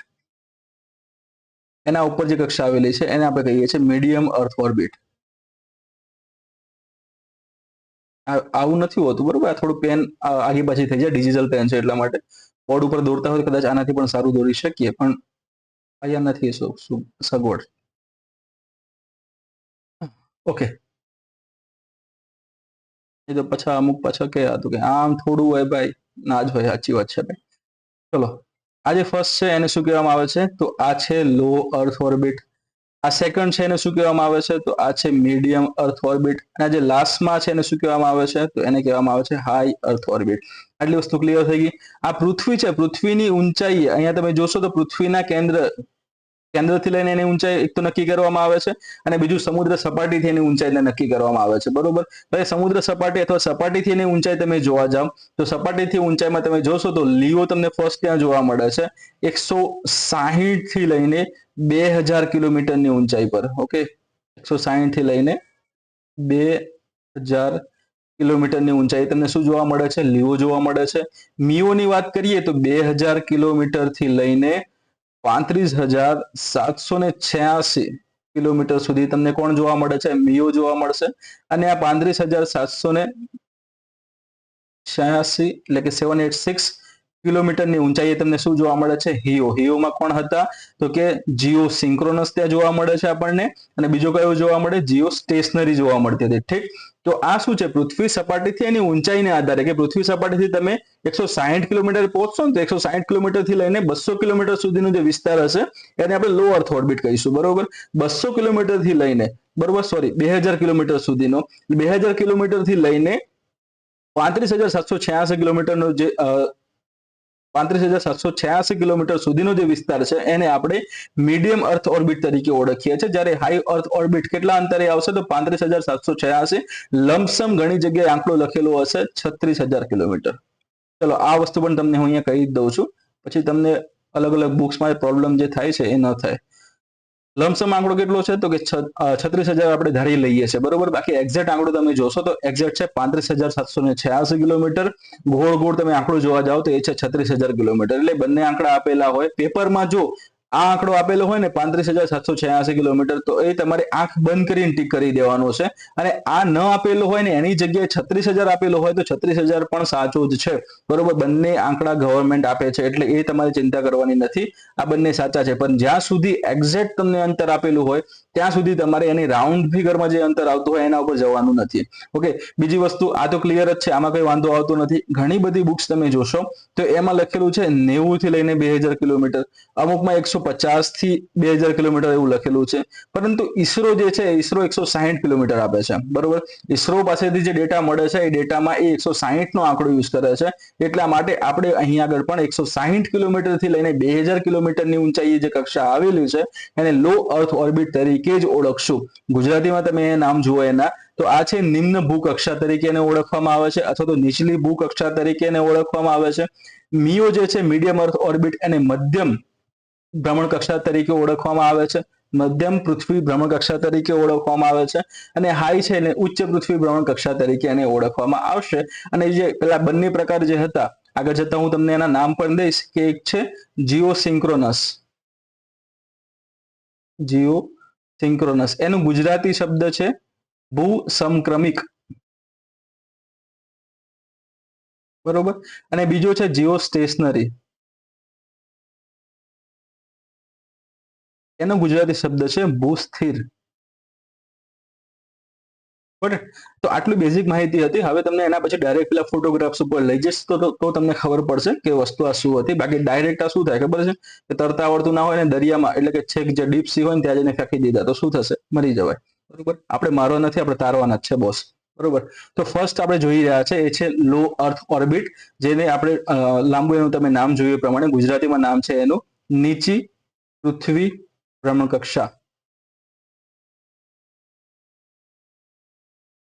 ઓકે, અહીંયા તમે જોઈ રહ્યા છો નીચી પૃથ્વી ભ્રમણકક્ષા છે. આ જુઓ, આ ઇક્વેટર ત્યાં આગળ આપેલું છે. બરોબર. ઇક્વેટરના સાપેક્ષમાં તમે જોવા જશો તો અહીંયા એની સમાનાંતર નથી, એ થોડુંક એંગલ બનાવતું આપણને જોવા મળે છે. ઓકે, અહીંયા એંગલ બનાવતો જોવા મળે છે. હવે એના વિશે થોડીક એક્સ્ટ્રા માહિતીની વાત કરી લઈએ તો લો અર્થ ઓર્બિટ જે છે એ 160 કિલોમીટર થી લઈને 2000 કિલોમીટર સુધીની ઊંચાઈ આવેલી છે. પહેલી વસ્તુ તો આ થઈ ગઈ. બરોબર. સમયગાળો એનો તમે જોશો એટલે કે આ જે આખી પૃથ્વીનો એક આંટો એને મારવો હોય ને, તો આંટો મારવા માટે એને સમયગાળો કેટલો જોશે? તો એ એક આંટાનો જે સમયગાળો જે છે અથવા તો પરિક્રમા સમય તરીકે આપણે એને ઓળખીએ, એ પરિક્રમા સમય આવશે 90 થી 100 મિનિટ. 90 થી 100 મિનિટ એનો ત્યાં પરિક્રમા સમય આવે છે. બરોબર. ખાસ કરીને તમે જોશો ને તો પૃથ્વી જુઓ, હવે પૃથ્વીની ખૂબ જ નજીકમાં આવેલી આ કક્ષા છે. બરોબર. એટલે નજીકમાં હોય તો શું થાય? સીધી વસ્તુ છે કે જેમ કે તમારી આગળ હવે કોઈ એક છોડ છે, ચલો અહીંયા આગળ હું આ એક છોડ લઈ લઉં છું. બરોબર. ગ્રીન છે, કદાચ ઇરેઝ થઈ જશે, પાછળ ક્રોમા કી લાગેલી છે એટલા માટે, પણ કદાચ તમને દેખાતું હોય તો સારી વસ્તુ છે. બરોબર. તો ગ્રીન એવું ત્યાં આગળ હું છોડ મારા હાથમાં મેં લીધેલો છે. બરોબર. તમને કદાચ લગભગ નહીં જ દેખાતો હોય. એક મિનિટ હું જોઈ લઉં, દેખાય છે કે નથી દેખાતો? બ્લેક દેખાય છે. બરોબર છે. એનું કારણ છે કે પાછળ ક્રોમા કી લાગેલી છે એટલા માટે પડદો ત્યાં છે ને ક્લિયર થઈ જાય આનાથી, એટલે તમને પાછળનું બેકગ્રાઉન્ડ ન દેખાય. ઓકે, કોઈ વાંધો નહીં. કોઈ છોડ છે અથવા કોઈ વસ્તુને ત્યાં આગળ હું ધારી લઉં છું, તો મારે એને સ્પષ્ટ રીતે જોવી હોય, એને ચોકસાઈથી જોવી હોય કે આ વસ્તુ આટલા દૂરના અંતરે પડેલી છે, એના ઉપર આટલી નિશાનીઓ આવેલી છે, એના ઉપર કોઈ એના ઉપર શું કહેવાય, કોઈ ચિત્રામણ કરેલું હોય કે કોઈ ડિઝાઇન કરેલી હોય, તો બધી વસ્તુને હું સારી રીતે જોઈ શકીશ. પરંતુ જેમ જેમ એનાથી હું દૂર જઈને, બરોબર, એમ એના વિશે હું સરખું એવું ત્યાં ઓબ્ઝર્વેશન કરી શકીશ નહીં. એટલે તમે સ્પષ્ટ રીતે તમારે જોવું હોય ને તો આનું મેપિંગનું કામ તમારે કરાવવું હોય. બરોબર. મેપિંગનું કામ તમારે કરાવવું હોય તો એ માટેનો ઉપગ્રહ તમારે ક્યાં મૂકવાનો રહેશે? તો કે લીઓમાં મૂકવાનો. બરોબર. બીજી વસ્તુ શું છે કે સમુદ્રની જે તો હું હોઈશ સમુદ્ર જે છે, બરોબર, સમુદ્રની તમારે ગતિ અથવા વેવ્સ વિશે અભ્યાસ તમારે કરવો છે, તો એના વિશે તમારે જે કોઈ પણ સેટેલાઇટ મૂકવો છે તો તમારે ક્યાં મૂકવાનો છે? તો કે લીઓમાં મૂકવાનો છે. જંગલોની વાત કરીએ તો જંગલો કપાઈ રહ્યા છે, તો જંગલો કપાઈ રહ્યા છે એનો ડેટા મેળવવા માટે પણ તમારે ક્યાં ઉપગ્રહ રાખવાનો છે? તો કે લીઓમાં રાખવાનો છે. બીજું વસ્તુ એ છે કે સર્વેલન્સ તમારે કરવું હોય, બરોબર, જાસૂસી તમારે કરાવવી હોય તો જાસૂસી, દેખરેખ કરાવી હોય તો તમારે દેખરેખ, એટલે કે આ કોઈ પણ બોર્ડર એરિયા છે એ જગ્યાએથી કોઈ ઘૂસી ના જાય તો એવી દેખરેખ કરાવવા માટે પણ ઉપગ્રહો આપણે ક્યાં રાખવાના છે? નજીકમાં, એટલે કે લીઓમાં. ત્રીજી અને સૌથી મહત્વની વસ્તુ એ કે આ જે લીઓમાં રાખેલા ઉપગ્રહો છે એમાં ઘણા ઉપગ્રહો જે છે એ કોમ્યુનિકેશન માટે પણ યુઝ થતા હોય છે. એમાં તો કે કોમ્યુનિકેશન માટે યુઝ થતા હોય છે. આની નોટ્સ મસ્ત લખેલી છે. બરોબર. તમને હું નોટ્સ આના પછી તરત જ આ વિડીયો જેવો મુકાય છે તરત નોટ્સ એની શેર થઈ જશે, એટલે અત્યારે ખાલી તમે ધ્યાન રાખજો આ વસ્તુનું. બરોબર. પેલા આગળનો ટોપિક નતો લખેલો એટલા માટે મેં એ ઓલરેડી આની સ્લાઇડ્સમાં તો લખેલું છે, એટલે સ્લાઇડમાં તમે કોપી કરી શકશો. બરોબર. આની નોટ્સ ઓલરેડી અવેલેબલ છે, એટલે એ વિશે ચિંતા ના કરતા, ખાલી અહીંયા ધ્યાન આપજો. બરોબર. કોમ્યુનિકેશન માટે પણ ઉપયોગ થતો હોય છે. ટૂંકમાં તમે જોવા જાઓ તો મલ્ટિપલ એના યુઝીસ થશે. કોમ્યુનિકેશન માટે તમે જોશો ને તો લીઓ, મીઓ અને જે સ્ટેશનરી ઓર્બિટ છે, સિંક્રોનસ ઓર્બિટ છે, એનો પણ યુઝ થાય છે. ઓકે. તો અહીંયા તકલીફ શું પડે છે ભાઈ કે ભ્રમણ કક્ષા એની કેવી છે? તો કે નીચી છે. કેવી જોવા મળે છે? ભ્રમણ કક્ષા નીચી જોવા મળે છે. અને નીચી હોવાના કારણોસર એમાં પણ તમે જોશો તો 160 થી લઈને 2000 કિલોમીટરની નીચે આપણને ભ્રમણ કક્ષા જોવા મળે છે. તો એના કારણોસર એનો સમયગાળો એટલે કે એક ચક્કર મારવાનો સમયગાળો કેટલો છે? તો કે 90 થી 100 મિનિટ છે. હવે તમે ધારી લો અહીં આગળ કે આપણે આ આફ્રિકા ખંડ તમને અહીં આગળ જોવા મળે છે આખો. બરોબર. અહીંયા આપણે તમને ભારત વિશે તમને બતાવું ડાયરેક્ટ. ચલો અહીંયા તમે જસ્ટ ધારી લો કે આપણો ભારત દેશ છે. ઠીક છે. તો વધારે એરિયા આવી ગયો તો સમજી લેવાનું આપણે અખંડ ભારત બની ગયું છે. બરોબર. ના હોય તો પછી એ તમારે એડજસ્ટ કરી લેવાનું. બરોબર. હવે આ કોઈ એક નિશ્ચિત વિસ્તાર જે છે એ નિશ્ચિત વિસ્તાર વિશે મારે અભ્યાસ મેળવવો હોય તો એના ઉપર હું કોઈ પણ ઉપગ્રહને ત્યાં મૂકી દઈશ. બરોબર. અત્યારે વાત કરી રહ્યો છું નિશ્ચિત વિસ્તાર વિશે અભ્યાસ કરવાની વાત. તો અહીંયાથી જ્યારે આ એક ઉપગ્રહ એટલે કે આનું તમે આખું સર્કલ તમે જોવા જશો ને તો આખું સર્કલ કેટલી વારમાં પૂરું થશે? તો કે 90 થી 100. 90 થી 100 મિનિટની અંદર એનું ત્યાં સર્કલ આખું એક પૂરું થાય છે, એક રાઉન્ડ આખો એનો પૂરો થાય છે. તો અહીંયા અભ્યાસ માટે બીજી વસ્તુ એ કે આ જે બોર્ડર્સ આવેલી છે, બોર્ડર્સ ઉપર મારે દેખરેખ રાખવાની છે. દેખરેખ રાખવાની છે, તો દેખરેખ રાખવા માટે મેં સેટેલાઇટને યુઝ કર્યો હોય, પરંતુ સેટેલાઇટ શું કરશે કે અહીંયાથી ફટાક લઈને નીકળશે અને પાછળની તરફ થોડી વારમાં જતો રહેશે, બરોબર, અને પાછળની તરફ થોડી વારમાં જતું રહેશે એટલા માટે સેટેલાઇટની આ ક્ષેત્ર ઉપર નજર રહેશે નહીં. તો નજર રાખવા માટે આપણે શું કરવું પડશે, તો એક જેવો સેટેલાઇટ અહીંયાથી પસાર થયા છે તો પાછળના પાછળ બીજો કોઈ સેટેલાઇટ હોવો જોઈએ જે આ જગ્યાની ત્યાં આગળ એ દેખરેખ રાખી શકે, તો જેથી કરીને અગાઉનો સેટેલાઇટ છે ફરીને ત્યાં આગળ પોતાની જગ્યાએ આવે ત્યાં સુધી આ જગ્યા ઉપર ધ્યાન રાખી શકાય, દેખરેખ રાખી શકાય, બરોબર. તો અહીંયા જે સૌથી મોટો જે માઇનસ પોઈન્ટ આવે છે એ છે કે આનો જે પરિક્રમણ સમયગાળો એ ત્યાં ઓછો જોવા મળે છે. એના કારણોસર કોઈ નિશ્ચિત જગ્યા ઉપર એ જે તે ઉપગ્રહ જે છે એ વધારે સમય સુધી રહી શકતો નથી. એટલા માટે અહીંયા આગળ એક કરતા વધારે ઉપગ્રહ મૂકવાની જરૂર પડે છે. જેટલા પણ મેં તમને કામ બતાવ્યા ને, મેપિંગની વાત કરીએ કે પછી સર્વેલન્સની વાત કરીએ કે સંચાર માટે વાત કરીએ, બરોબર, આ બધા માટે આપણે ઉપગ્રહ કેટલા મૂકવા પડશે, એક કરતા વધારે ઉપગ્રહો મૂકવા પડશે ત્યારે આ કામ થશે. એટલા માટે આ કક્ષા જે છે એની અંદર સૌથી વધારે આપણને ઉપગ્રહો જોવા ત્યાં મળે છે, બરોબર. ઇવન જે સ્ટાર લિંક તમે ત્યાં નામ સાંભળ્યું હશે, પછી જે એની આખી આખી જે રેલ છે, સેટેલાઇટ રેલ જે વાત કરવામાં આવે છે, એ પણ બધું ક્યાં છે, એ પણ આ લીઓમાં જ છે, બરોબર. એટલે આ વસ્તુ તમારે ધ્યાનમાં રાખવાની છે. તો ફર્સ્ટ શું હતું, 160 થી 2000 કિલોમીટર, સમયગાળાની વાત કરીએ તો 90 થી 100 મિનિટ. સંચાર માટે તમે જોવા જશો તો સંચાર માટે આ વસ્તુ સારી છે, પરંતુ શું થશે, હવે અહીંયાથી સેટેલાઇટ આગળ નીકળી ગયો તો પછી અહીંયા શું, બરોબર. તો અહીંયા નુકસાન આ જ છે કે ઉપગ્રહો તમારે વધારે સંખ્યામાં મૂકવા પડે ત્યારે વસ્તુ થાય, અને વધારે પ્રમાણમાં જો ઉપગ્રહો મૂકી દેશો તો સ્પેસમાં સેટેલાઇટ ટ્રાફિક વધી જશે, ને સેટેલાઇટ ટ્રાફિક વધવાના કારણોસર એમાં સ્પેસ ડેબ્રી એટલે કે પછી એકાદો કોઈ અથડાઈ ગયો એકબીજા સાથે તો એકના 2 તૂટશે, 2 ના 4 તૂટશે, 4 ના 8 તૂટશે, બરોબર. તો કેસ્લર સિન્ડ્રોમ અને જે સ્પેસ ડેબ્રીની વાત કરવામાં આવે છે એ વસ્તુ, એ ઘટના ત્યાં ઉત્પન્ન થતી આપણને જોવા મળે છે, ઠીક છે. તો એટલા માટે ત્યાં આગળ એને અવોઇડ કરીને આપણે વધારે દૂર રાખીએ છીએ, બરોબર. સંચારને કેમ અહીંયા નજીકમાં રાખવાની વાત કરી, તો સંચારને નજીકમાં રાખ્યો હશે તો એનો લેટેન્સી રેટ જે હશે એ આપણને ઓછો જોવા મળશે, એટલે કે જે વાત, જે આખું સિગ્નલ જવાનું અને સિગ્નલને સેટેલાઇટમાંથી નીચે ગ્રાઉન્ડ સ્ટેશન પર આવવાનો જે સમયગાળો જે હશે એ સમયગાળો ઓછો થઈ જશે, બરોબર. તો ઓછો થવાના કારણોસર શું થશે, તો કોમ્યુનિકેશન સરળ બનશે. કેવું મળશે, સરળ બને છે. પરંતુ પ્રોબ્લેમ કયો કે આ જ વસ્તુ છે, ઉગ્રતાથી નીકળી જશે, બરોબર. ઉગ્રતાથી નીકળી જવાના કારણોસર વધારે પ્રમાણમાં ઉપગ્રહની ત્યાં જરૂર પડે છે. એટલા માટે કોમ્યુનિકેશન માટે પણ આ કક્ષા થોડી ઓછી કામમાં લેવાય છે, બરોબર. તો સૌથી વધારે શેના માટે, સૌથી વધારે શેના માટે તમે જોશો, એક તો દેખરેખ માટે તમે આનો યુઝ કરી શકો છો, વધારે તમારે ઉપગ્રહ રાખવા પડશે, બીજું કંઈ નથી. દેખરેખ માટે તમે ઉપયોગ કરી શકો છો. એના પછી રિમોટ સેન્સિંગ એટલે કે દૂર સંવેદન માટે આનો ઉપયોગ કરી શકો આ કક્ષાનો, બરોબર. આનાથી શું થશે, તો સેટેલાઇટ ઇમેજિંગ થઈ શકે.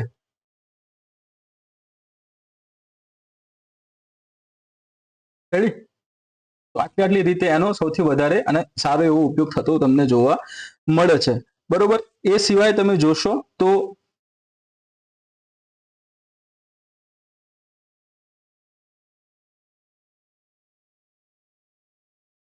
ઓકે, થોડુંક ટેકનોલોજીકલ તકનીકી ગ્લિચ આવવાનો કારણોસર અટકી ગયું હતું, રેડી. તો અહીંયા જે આપણે વાત કરતા હતા એનો ઉપયોગ તમે ખાસ જોશો તો સર્વેલન્સ માટે યુઝ થઈ શકે છે, દેખરેખ માટે પણ ઉપયોગ થઈ શકે છે, દૂર સંવેદન માટે પણ એનો ઉપયોગ થઈ શકે છે, બરોબર. તો આટલા પ્રકારો માટે એનો ઉપયોગ ત્યાં થઈ શકે છે. સર્વેલન્સ એટલે કે પછી દેખરેખમાં તમે જાસૂસી પણ કરવાની વાત એમાં આવી શકે, બરોબર. બીજું જે વાત કરીએ પ્રમાણે આ કક્ષા કેવી જોવા મળે છે, તો કે બોસ વર્તુળાકાર પણ આપણને જોવા મળે છે. આ કક્ષા કેવા આકારે છે, વર્તુળાકાર કક્ષા જોવા મળશે, ઠીક. એના પછી જોઈએ તો મીઓ આવે છે, પરંતુ મીઓ જોઈએ એના પહેલા આના જે બે પ્રકાર છે એ સાથે સાથે આપણે જોઈ જ લઈશું. એક્સ્ટ્રા સ્લાઇડ એના માટે જરૂર પડશે તો એ પણ એડ કરી દઈશું.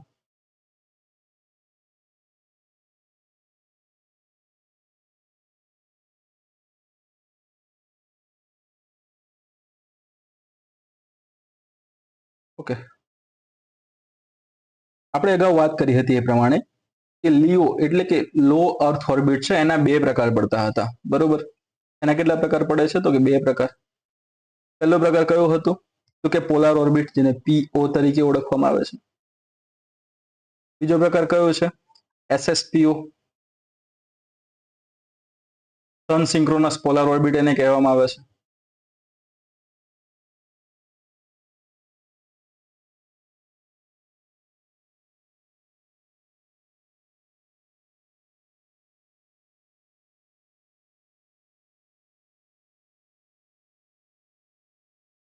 ઓકે, પોલાર ઓર્બિટ અને સન સિંક્રોનસ ઓર્બિટ એટલે કે SSO પણ તમે એને કહી શકો છો.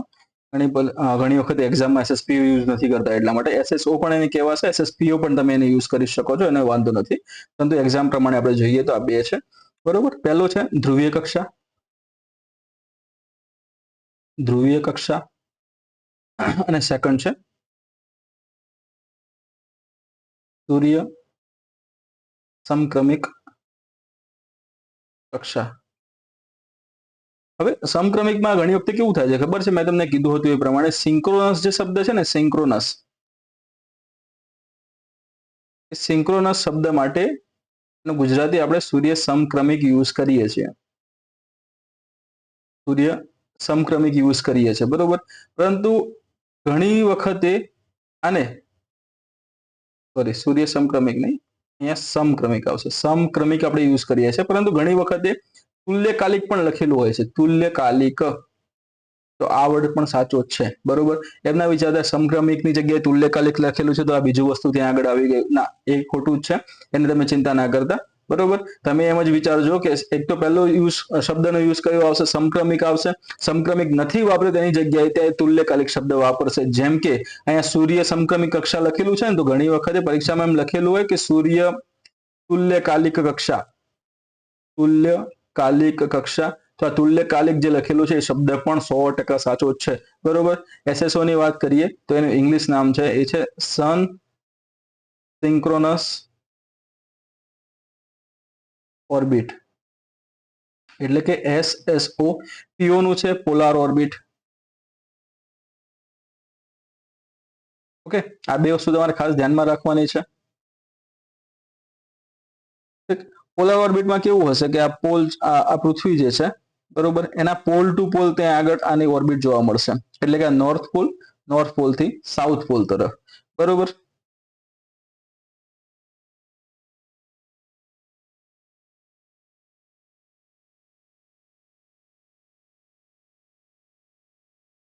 ઓકે, જો અહીંયા લખી દઈએ આપણે, કક્ષા જે છે એ જોવા મળશે north pole to south pole તરફ. ગુજરાતીમાં લખવું હોય તમારે કે ઉત્તરથી દક્ષિણ, ઉત્તરથી દક્ષિણ જોવા મળશે, બરોબર.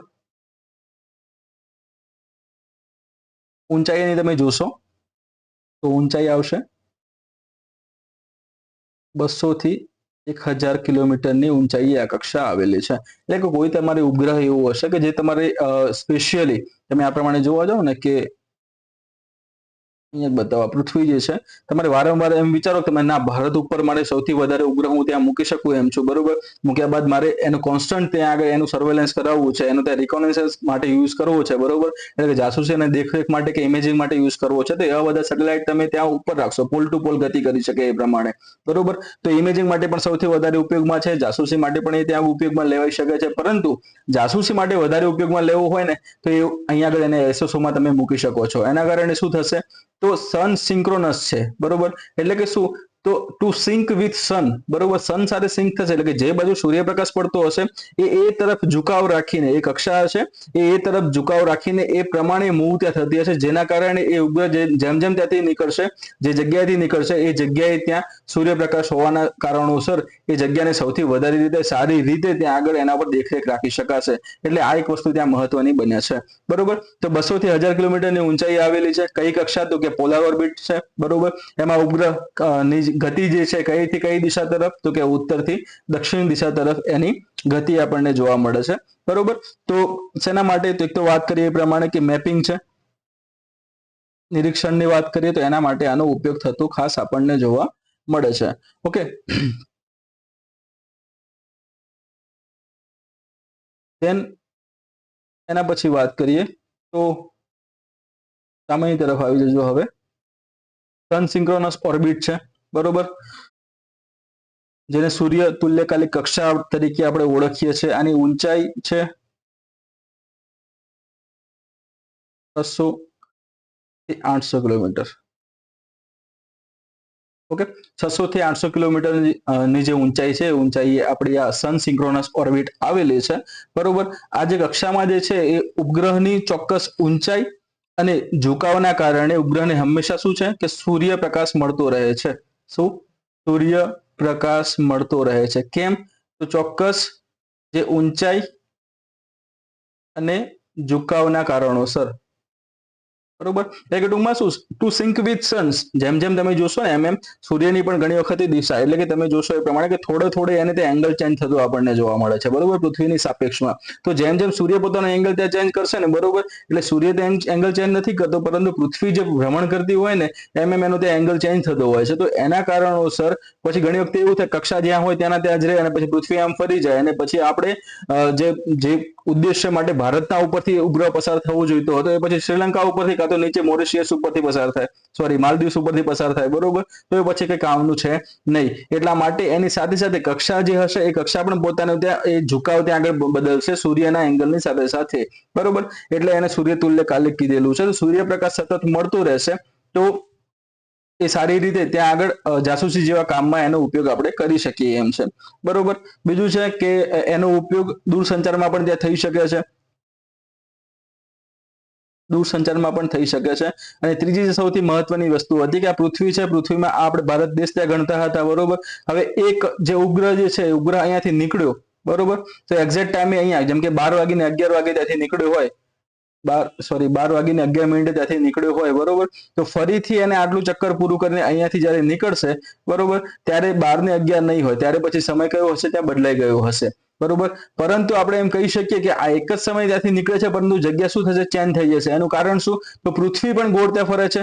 બરોબર, પૃથ્વી પોતાની રીતે ધરીભ્રમણ કરતી આપણને જોવા મળે છે. એટલા માટે અહીંયાથી જ્યારે નીકળ્યો હશે ત્યારે અમદાવાદ હશે, જ્યારે ફરીથી ત્યાંથી નીકળશે તો અમદાવાદની જગ્યાએ ત્યાં આગળ કોઈ નોર્થ ઈસ્ટનું સ્ટેટ હોઈ શકે અને ફરીથી નીકળે ત્યારે પછી આગળનું કોઈ સ્ટેટ ત્યાં જાપાન કે એ તરફ આગળ વધી ગયેલું હોઈ શકે છે. બરોબર, એટલે એ વસ્તુ પણ તમારે એને ખ્યાલમાં રાખવાની છે, ધ્યાનમાં રાખવાની છે. એટલે ટૂંકમાં મારે આને કહેવું હોય તો કઈ રીતે હું કહી શકું, તો આ કક્ષામાં રહેલા જે ઉપગ્રહો જે છે, આ કક્ષામાં રહેલા ઉપગ્રહો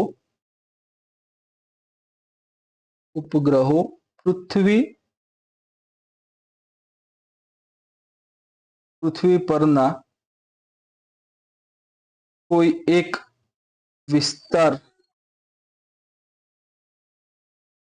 પરથી એક જ સ્થાનીય સમયે પસાર થશે. જેમ કે 12 વાગીને 11 મિનિટે દિલ્હી ઉપરથી આજે પસાર થયો હોય તો એ જ ઉપગ્રહ બીજા દિવસે 12 વાગે 11 મિનિટે એ ત્યાંથી પૃથ્વી એટલે કે સોરી દિલ્હી ઉપરથી પસાર થશે. એટલે ટૂંકમાં એના માટે આ વિધાન લખેલું છે કે આ કક્ષામાં રહેલા ઉપગ્રહો પૃથ્વી પરના કોઈ એક વિસ્તાર પરથી એક જ સ્થાનીય સમયે પસાર થશે. બરોબર, એટલે કે અહીંયા તમે જુઓ, હું ફરીથી તમને વધુ સારી રીતે બતાવવા માટે એક્સ્ટ્રા સ્લાઇડનો યુઝ કરીને તમને બતાવું છું કે જેમ કે અહીંયા તમે જોશો, જેમ કે અહીંયા તમે જોશો એ પ્રમાણે કે આ આપણી પૃથ્વી છે. બરોબર, ધારી લો કે અહીંયા આપણું ભારત દેશ છે. આ ઉપગ્રહ જે છે એ ઉપગ્રહ અહીંયાથી નીકળ્યો, ચલો કે ઉપગ્રહ અહીંયાથી નીકળે છે, અહીંયાથી નીકળ્યો દિલ્હી ઉપરથી, એટલે દિલ્હી હતું તો એક ટાઈમ કયો હતો, 12 વાગીને 11 મિનિટ હતો. બરોબર, તો પછી ઉપગ્રહ જ્યારે ફરીને આમ આવશે ને, આમ ફરીને આમ આવશે ત્યાં સુધી પૃથ્વીની પોતાની ગતિ છે, પૃથ્વી આમ ફરતી હોય. બરોબર, પશ્ચિમથી પૂર્વ તરફ પૃથ્વી ફરે છે, ઓકે, ધરીભ્રમણ કરે છે. તો ધરીભ્રમણ કરવાના કારણોસર આજે ફરીથી પૃથ્વીમાં તમે જોશો ભારત અહીંયા હતું તો ભારત પછી ક્યાં પહોંચશે, આ તરફ પહોંચી જશે ભારત. બરોબર, કેમ? કારણ કે પૃથ્વી ગતિ કરે છે, ધરીભ્રમણ કરે છે, એટલા માટે આમ ગોળ ફરી રહે છે પોતાની ધરી ઉપર, એટલા માટે. તો આ ભારત અહીંયા પહોંચી જશે. એના પછી અહીંયાથી ફરીથી જ્યારે ઉપગ્રહ બીજો રાઉન્ડ મારીને અહીંયાથી નીકળવાનો ટ્રાય કરશે ત્યારે એ જગ્યાએ નીચે દિલ્હી નહીં હોય, એ જગ્યાએ બીજું પાકિસ્તાનનું કોઈ સિટી અથવા તો આગળના કોઈ દેશનું સિટી ત્યાં આગળ હશે. બરોબર, આ વસ્તુ હું તમને કહેવા માંગુ છું. એટલે પછી ફરીથી આ જે સમય સંજોગ જે હતા ફરીથી ક્યારે નિર્માણ પામશે, તો પૃથ્વી ફરતી ફરતી પાછી પોતાની જગ્યા ઉપર આવશે અને આ જે ઉપગ્રહ ત્યાં આગળ આમને આમ ત્યાં ગતિ કરી રહ્યો છે, એ ગતિ કરતા કરતો બીજો દિવસ આવે છે. બીજા દિવસના 12 ને 11 જ્યારે થશે ત્યારે 12 ને 11 આ જે ઉપગ્રહ જે છે ફરીથી દિલ્હી ઉપરથી પસાર થશે. એટલા માટે એમ કહેવાય છે કે કોઈ એક નિશ્ચિત વિસ્તાર ઉપરથી દિવસમાં એકવાર ત્યાંથી પસાર થતો આપણને જોવા મળે છે. ઠીક, તો આ વિધાન એ કહેવા માંગે છે કે કોઈ એક વિસ્તાર પરથી એક જ સ્થાનીય સમયે એ પસાર થશે. રેડી? ક્લિયર થઈ ગયું આટલું? ઓકે, દેન એના પછી તમે જોઈ લો તો એનો ઉપયોગ છે ખાસ કયા કયા, તો ઇમેજિંગ માટે યુઝ થશે પહેલું તો, બીજું છે દૂરસંચાર માટે પણ યુઝ થશે. ઓકે, ત્રીજી વસ્તુ જાસૂસીની વાત કરીએ એના માટે યુઝ થઈ શકે, બરોબર. તો આટલા ક્ષેત્રોમાં એનો ખાસ કરીને મહત્વનો યુઝ થાય છે, પછી એ સિવાય પણ એના ઉપયોગો થતા હોય છે, બરોબર. અહીંયા તમે જોશો ને તો આગળ તમે જુઓ 200 થી 1000 કિલોમીટરમાં, તો ISS પણ ત્યાં જ આવેલું છે ભાઈ. આ પ્રશ્ન એકવાર પૂછાયો હતો. ISS એટલે શું? તો ઇન્ટરનેશનલ સ્પેસ સ્ટેશન તરીકે આપણે એને ઓળખીએ છીએ, જે 400 કિલોમીટરની ઊંચાઈએ આવેલું છે, બરોબર. 400 કિલોમીટરની ઊંચાઈએ એ પૃથ્વીની આસપાસ ભ્રમણ કરી રહ્યું છે. ઓકે, તો 400 કિલોમીટરની ઊંચાઈએ શું આવેલું છે? ISS આવેલું છે, બરોબર. તો હવે તમે આ જે ક્રાઇટેરિયા જુઓ કે લો અર્થ ઓર્બિટ ક્યાંથી ક્યાં સુધી આવેલી છે, તો 160 કિલોમીટરથી લઈને 2000 કિલોમીટર સુધી લો અર્થ ઓર્બિટ આવેલી છે, અને આની વચ્ચે જ 400 કિલોમીટર આવી જશે. તો પરીક્ષામાં પ્રશ્ન પૂછાયો હતો કે ISS નીચે પૈકી કઈ ભ્રમણ કક્ષામાં જોવા મળે છે? નિમ્ન ભૂકક્ષા કે પછી મધ્યમ ભૂકક્ષા કે પછી જીઓ સ્ટેશનરી કે જીઓ સિંક્રોનસ? તો જવાબ શું આવશે આમાં? લો અર્થ ઓર્બિટ ત્યાં જવાબ આવશે, બરોબર. લો અર્થ ઓર્બિટની અંદર આ ફરી રહ્યો છે. લો અર્થ ઓર્બિટમાં પણ સ્પેસિફિકલી તમારે ત્યાં જોવું હોય તો એમાં કઈ કક્ષા? તો કે પોલર ઓર્બિટ આપણે કહી શકીએ, કારણ કે એ ક્યાં સુધી છે? તો કે 600 થી 800. પરંતુ આને પોલર ઓર્બિટમાં આપણે નહીં ગણીએ, કારણ કે ISS કઈ ઉત્તર દક્ષિણ આમ નથી ફરતું, બરોબર. એ આમ ગોળ વર્તુળાકારે ફરતું આપણને જોવા મળે છે, અને ઇન્ક્લાઇન થવાના કારણોસર એનું ત્યાં જે ઝુકાવ જે છે, એની જે કક્ષા જે છે એ પણ ચેન્જ થતી જોવા મળશે. એટલે ટૂંકમાં ISS જે છે એ કઈ ભ્રમણ કક્ષામાં આવશે? તો એ લિયોમાં આવશે, લો અર્થ ઓર્બિટમાં આવશે, બરોબર. એ સિવાય તમે જોવા જાવ તો ISS સિવાય બીજા કયા છે? તો કે હબલ સ્પેસ ટેલિસ્કોપ છે. ઓકે, હબલ સ્પેસ ટેલિસ્કોપ એ પણ લિયોમાં જ છે. ઓકે, તો આટલા જે મહત્વની વસ્તુઓ જે છે આપણે આ લિયોની અંદર જોવાની છે. ચલો, એના પછી મધ્ય ભૂકક્ષાની વાત કરીએ આપણે, તો એને ઇંગ્લિશમાં મીડિયમ અર્થ ઓર્બિટ તરીકે ઓળખવામાં આવે છે. મીડિયમ અર્થ ઓર્બિટ તરીકે આને ઓળખવામાં આવે છે. ઓકે, ગુજરાતીમાં તમે એને કહો તો મધ્યમ ભૂકક્ષા તરીકે આપણે આને ઓળખીશું. હમણાં મેં તમને સ્ટાર્ટિંગમાં બતાવ્યું હતું એ પ્રમાણે કેટલી ઊંચાઈ આવેલી છે? આની ઊંચાઈ છે 2000 કિલોમીટરથી લઈને 35,783. ઓકે, આ આંકડા પર ત્યાં ધ્યાનમાં ના લેતા, એલ્ટિટ્યુડની વાત કરેલી છે, બરોબર. તો આ આંકડા ધ્યાનમાં લેવાના નથી, આપણે ઈસરોના આંકડા ધ્યાનમાં રહેશું. આ મેં એક ગૂગલ ઉપરથી આ પીક લીધેલો છે, એટલા માટે ત્યાં આવો આંકડો આપેલો છે, બરોબર. તમે એમાં ન પડતા. મીડિયમ અર્થ ઓર્બિટની આપણે વાત કરી રહ્યા છે. કેટલી ઊંચાઈએ? તો 2000 કિલોમીટરથી લઈને 35,786 કિલોમીટર, અથવા તો ઘણી જગ્યાએ 75 થઈ ગયું છે ને, 35 થી 786, ઘણી વખતે 36,000 કિલોમીટર પણ લખેલું હોય છે, તો આ આંકડો પણ સાચો જ છે. ઓકે, તો એ ઊંચાઈને તમારે ત્યાં ધ્યાનમાં રાખવાની છે. મધ્યવર્તી પૃથ્વી ભ્રમણ કક્ષા તરીકે પણ ઘણીવાર આને ઓળખવામાં આવે છે, તો એ વસ્તુ પણ એ શબ્દ પણ સાચો જ છે, બરોબર. આનો તમે પરિક્રમણ સમય જોવા જશો, આજે પરિક્રમણ સમય આનો જોશો ને તો 2 થી લઈને 24 કલાક સુધીનો છે. ઓકે, 2 થી લઈને 24 કલાક સુધીનો પરિક્રમણ સમય રહેશે. કેમ? કે આ પૃથ્વી છે, બરોબર. પૃથ્વીના આ ઊંચાઈએ તમને જોવા મળે છે આ મિયો, મીડિયમ અર્થ ઓર્બિટ, બરાબર. મિયો ક્યાં સુધી લંબાયેલી છે? તો કે 2000 કિલોમીટરથી લઈને 35,786 કિલોમીટર સુધી આ મિયો લંબાયેલી છે, બરોબર. આ છે 36,000, 36 કે મેં અહીંયા કર્યા છે, અને અહીંયા મેં 2 કે કર્યા છે, 2000 થી લઈને 36,000. ઠીક. હવે 2000 કિલોમીટર એટલે આ ઊંચાઈએ જો ઉપગ્રહ ત્યાં ફરતો હશે તો એને એક રાઉન્ડ પૂરો કરવામાં, એટલે પૃથ્વીની આસપાસ એને એક રાઉન્ડ પૂરો કરવામાં કેટલો સમય લાગશે? તો કે 2 કલાક એને લાગશે. પરંતુ ઉપગ્રહ આની જગ્યાએ છેક ઉપર, એટલે કે 35,786 કિલોમીટર, જે એની ત્યાં છેલ્લી લાસ્ટ ત્યાં આગળ એની બોર્ડર છે, એના ઉપર ફરતો હોય, કે આ ઊંચાઈએ ફરતો હોય તો એનો સમયગાળો કેટલો હશે? પછી એનો સમયગાળો હશે 24 કલાક. આટલી વસ્તુ ક્લિયર થઈ ગઈ. 2 થી 24 કલાક કેમ લખેલું છે? કારણ કે એકદમ નજીકથી, એટલે કે 2000 કિલોમીટરની ઊંચાઈએ ઉડી રહ્યો છે, તો એને એક ચક્કર મારવામાં 2 કલાક લાગશે, બરોબર. જ્યારે એ 36,000 કિલોમીટરની ઊંચાઈએ ઉડી રહ્યો હોય તો એને એક ચક્કર મારવામાં કેટલા કલાક લાગશે? તો કે 24 કલાક લાગશે. પછી વચ્ચે તમે જોઈ શકો છો કે 3000 કિલોમીટર, 4000, 5, 10, 15, 20, 25, 35, બરોબર. તો એ અલગ અલગ અંતરે પછી અલગ અલગ ત્યાં આગળ એના સમયગાળા થતા આપણને જોવા મળે છે. અને આ જે કક્ષાઓ જે છે, આ કક્ષાઓની અંદર જ સૌથી વધારે પ્રમાણમાં નેવિગેશન સેટેલાઇટ આવેલા છે. નેવિગેશન સેટેલાઇટ, બરોબર.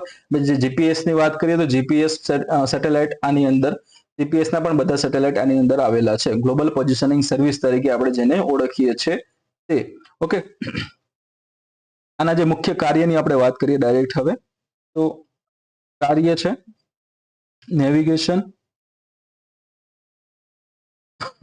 નેવિગેશન આવશે, પછી સંચાર માટે પણ ઉપયોગમાં લેવામાં આવે છે, અને જે સૌથી મહત્વનું જે છે કે અંતરિક્ષ અભ્યાસ જે થતા હોય છે, અંતરિક્ષ મંડળના અધ્યયન. બરોબર, આટલું તમને આનું ખાસ કાર્ય જોવા મળે છે. બરોબર, નેવિગેશનની વાત કરીએ એ પ્રમાણે હમણાં જીપીએસ હું તમને કહેતો હતો, કયા કયા ઉપગ્રહો ત્યાં આગળ છે, તો એક તો નાવિક છે, તો નાવિક પણ ત્યાં આગળ આવશે. કારણ કે નાવિકમાં તમે જોશો ને તો 36,000 કિલોમીટર, એટલે કે અહીંયાથી પછી જીઓ સ્ટેશનરી અને જીઓ સિંક્રોનસ પણ ચાલુ થઈ જ જાય છે. બરોબર, તો નાવિક પણ તમે એને કહી શકો છો. નાવિક, એના પછી ટેલસ્ટાર છે, ટેલસ્ટાર, પછી જીપીએસ છે. ઓકે, જીપીએસ પછી ગેલેલિયો છે, પછી ગ્લોનાસ છે. બરોબર, આ બધી અલગ અલગ જે નેવિગેશન પ્રણાલીઓ જે છે એની પણ સ્થાપના ક્યાં થયેલી છે, તો આપણા આ મિયોની અંદર થયેલી છે. ઓકે, આપણા આ મિયોની અંદર થયેલી છે, એ તમારે ધ્યાનમાં રાખવાનું છે દોસ્ત.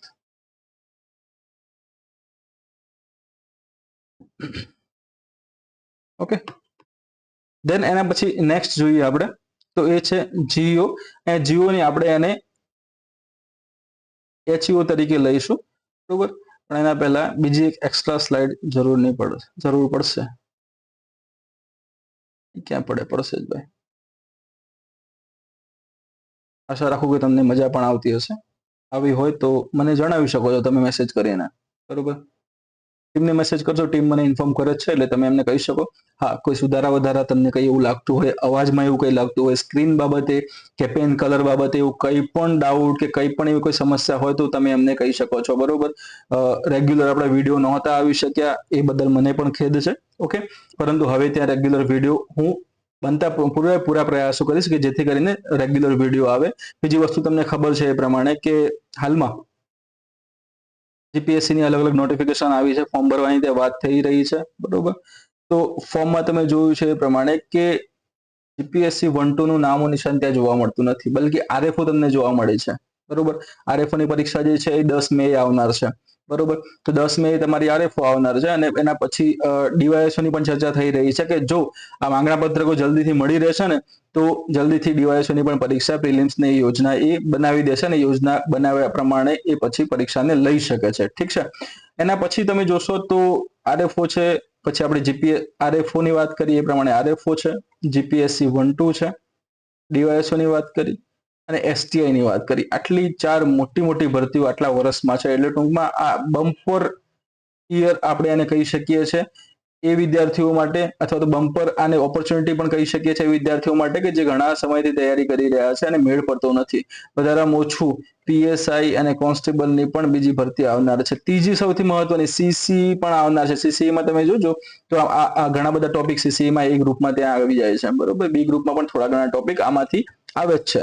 બરોબર, એટલે ટૂંકમાં આ જો તમે સાયન્સ એન્ડ ટેકનોલોજી જે કરી રહ્યા છો ને, એકવાર દોસ્ત તમે ધ્યાનથી કરી લેશો ને, બરોબર, ફરીથી તમારે નોટ્સ વાંચવાની જરૂર નહીં પડે. પછી ફક્ત ને ફક્ત તમે કરંટ અફેર તમે અપડેટ કરતા રહેશો તો એનાથી પણ તમે આ જેટલી પણ પરીક્ષાઓ છે બધી પરીક્ષામાં મેક્સિમમ માર્ક્સ તમે મેળવી શકશો. બરોબર, કારણ કે બધી જ પરીક્ષામાં હવે સાયન્સ એન્ડ ટેકનોલોજી પૂછવા માંડ્યું છે. બરોબર, તો એની પણ તમે તૈયારી રાખજો. ઓકે, આપણે વાત કરી રહ્યા હતા હાઈ અર્થ ઓર્બિટ વિશે. બરોબર, હાઈ અર્થ ઓર્બિટ વિશે જીપીએસસી 1-2 ક્યારે લેવાશે એ મને પણ આઈડિયા નથી. શોર્ટ ટાઈમમાં એનું પણ નોટિફિકેશન કે એના વિશે કોઈ પણ ત્યાં આગળ મેસેજ ઇન્ફોર્મેશન તમને મળી રહેશે. બરોબર, એ સર ત્યાં અપડેટ કરશે, એટલે ટ્વિટર તમારે ચેક કરતા રહેવું. હાઈ અર્થ ઓર્બિટની વાત આપણે કરેલી છે. ઠીક છે, હાઈ અર્થ ઓર્બિટ કેટલા કિલોમીટરની ઊંચાઈ આવેલી છે, તો કે 36,000 કિલોમીટરની ઊંચાઈ આવેલી છે. એક્ઝેક્ટ આંકડો કયો, તો 35,786 કિલોમીટર. બરોબર, આ જે છે હાઈ અર્થ ઓર્બિટ એના બે પ્રકાર પડે છે. પહેલો કયો, તો કે જીઓ સિંક્રોનસ,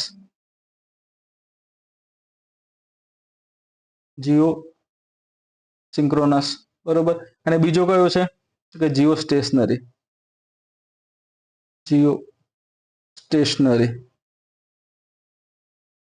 એટલે આ કેવા છે ભૂસમક્રમિક કક્ષા અને આ કહેવાશે ભૂસ્થિર કક્ષા.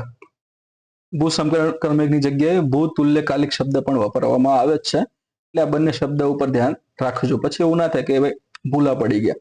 ઠીક, બે પ્રકારની વાત કરી હતી, જીઓસિંક્રોનસ અને જીઓ સ્ટેશનરી. તો આગળ તમે જુઓ, અહીંયા જે આપેલું છે એ તમને જોવા મળી રહી છે. જો ઇક્વેટરની એક્ઝેક્ટ ઉપર આ કક્ષા પસાર થઈ રહી છે, બરોબર, એટલે આ કક્ષા કઈ છે? તો આપણે એને કહી શકીએ જીઓ સ્ટેશનરી છે, બરોબર. એના સિવાય અહીંયા જો આ ફોટામાં વધારે સારી રીતે મેં તમને બતાવેલું છે, આ પૃથ્વી છે. પૃથ્વી ઉપર તમે જોશો તો અહીંયાથી ઇક્વેટર નીકળે છે. રેડ લાઈન, રેડ કલર લઈ લઈએ આપણે, વધારે સારું દેખાશે. અહીંયાથી ઇક્વેટર નીકળે છે, બરોબર, એટલે કે 0 ડિગ્રી અહીંયા આગળ છે, આપણું ઇક્વેટર પણ ત્યાં આગળ જ છે, બરોબર. તો ઇક્વેટરના એક્ઝેક્ટ ઉપરથી જે કક્ષા નીકળી રહી છે એને આપણે જીઓ સ્ટેશનરી તરીકે ઓળખીએ છીએ. અને ઇક્વેટરની સાપેક્ષે તમે અહીંયા જોશો તો આજે પૃથ્વી આ જે એંગલ તમને બનાવે છે ઇક્વેટરની સાપેક્ષમાં, બરોબર, કોણીય રીતે નમેલી જે કક્ષા તમને જોવા મળે ને તો એને શું કહેવામાં આવે છે? જીઓ સ્ટેશનરી કહેવામાં આવે છે, સોરી, જીઓ સિંક્રોનસ એને કહેવામાં આવે છે, બરોબર. તો આ બે ભેદને ખાસ ધ્યાનમાં રાખજો, એના વિશે આપણે પહેલા ચર્ચા કરીશું. તો પહેલી જે કક્ષા જે છે હાઈ અર્થ ઓર્બિટમાં, કે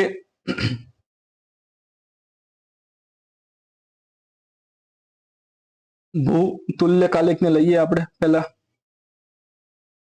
ભૂતુલ્યકાલિક કક્ષાને લઈએ. ન્યૂ સ્લાઇડમાં જ લઈએ છે ભાઈ, વાંધો નહીં. ચલો, તમારે વાંધો ના આવે લખવામાં અને મારે વાંધો ના આવે લખવામાં.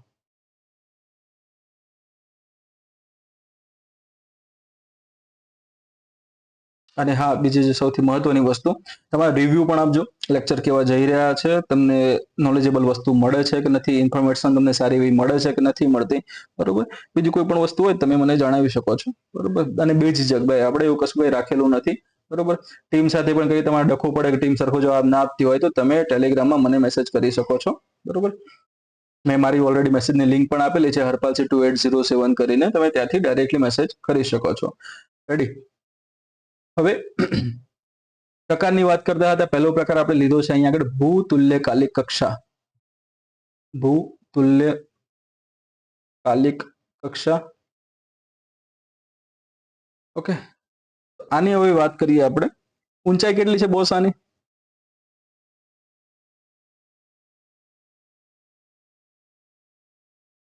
ઊંચાઈ કેટલી છે આની? તો 35,786 કિલોમીટર. ત્યાંથી લઈને 36,000, આ તમે ગણી શકો એમ ડાયરેક્ટલી ઉપર, બરોબર. 35,786 થી લઈને 36,000 કિલોમીટરની ઊંચાઈએ તમને આ કક્ષા જોવા મળે છે. રેડી? ભ્રમણકાળ કેટલો છે આનો? સમય કેટલો લાગે પૃથ્વીનું એક ચક્કર પૂરું કરતા એને? તો સમય લાગશે 23 કલાક 56 મિનિટ અને 4 સેકન્ડ. રેડી? આટલો એને ભ્રમણકાળ લાગે છે, સમયગાળો એને લાગે છે. આ જે કક્ષા જે છે ને, આ કક્ષા એ વિષુવવૃત્તની સાપેક્ષે, વિષુવ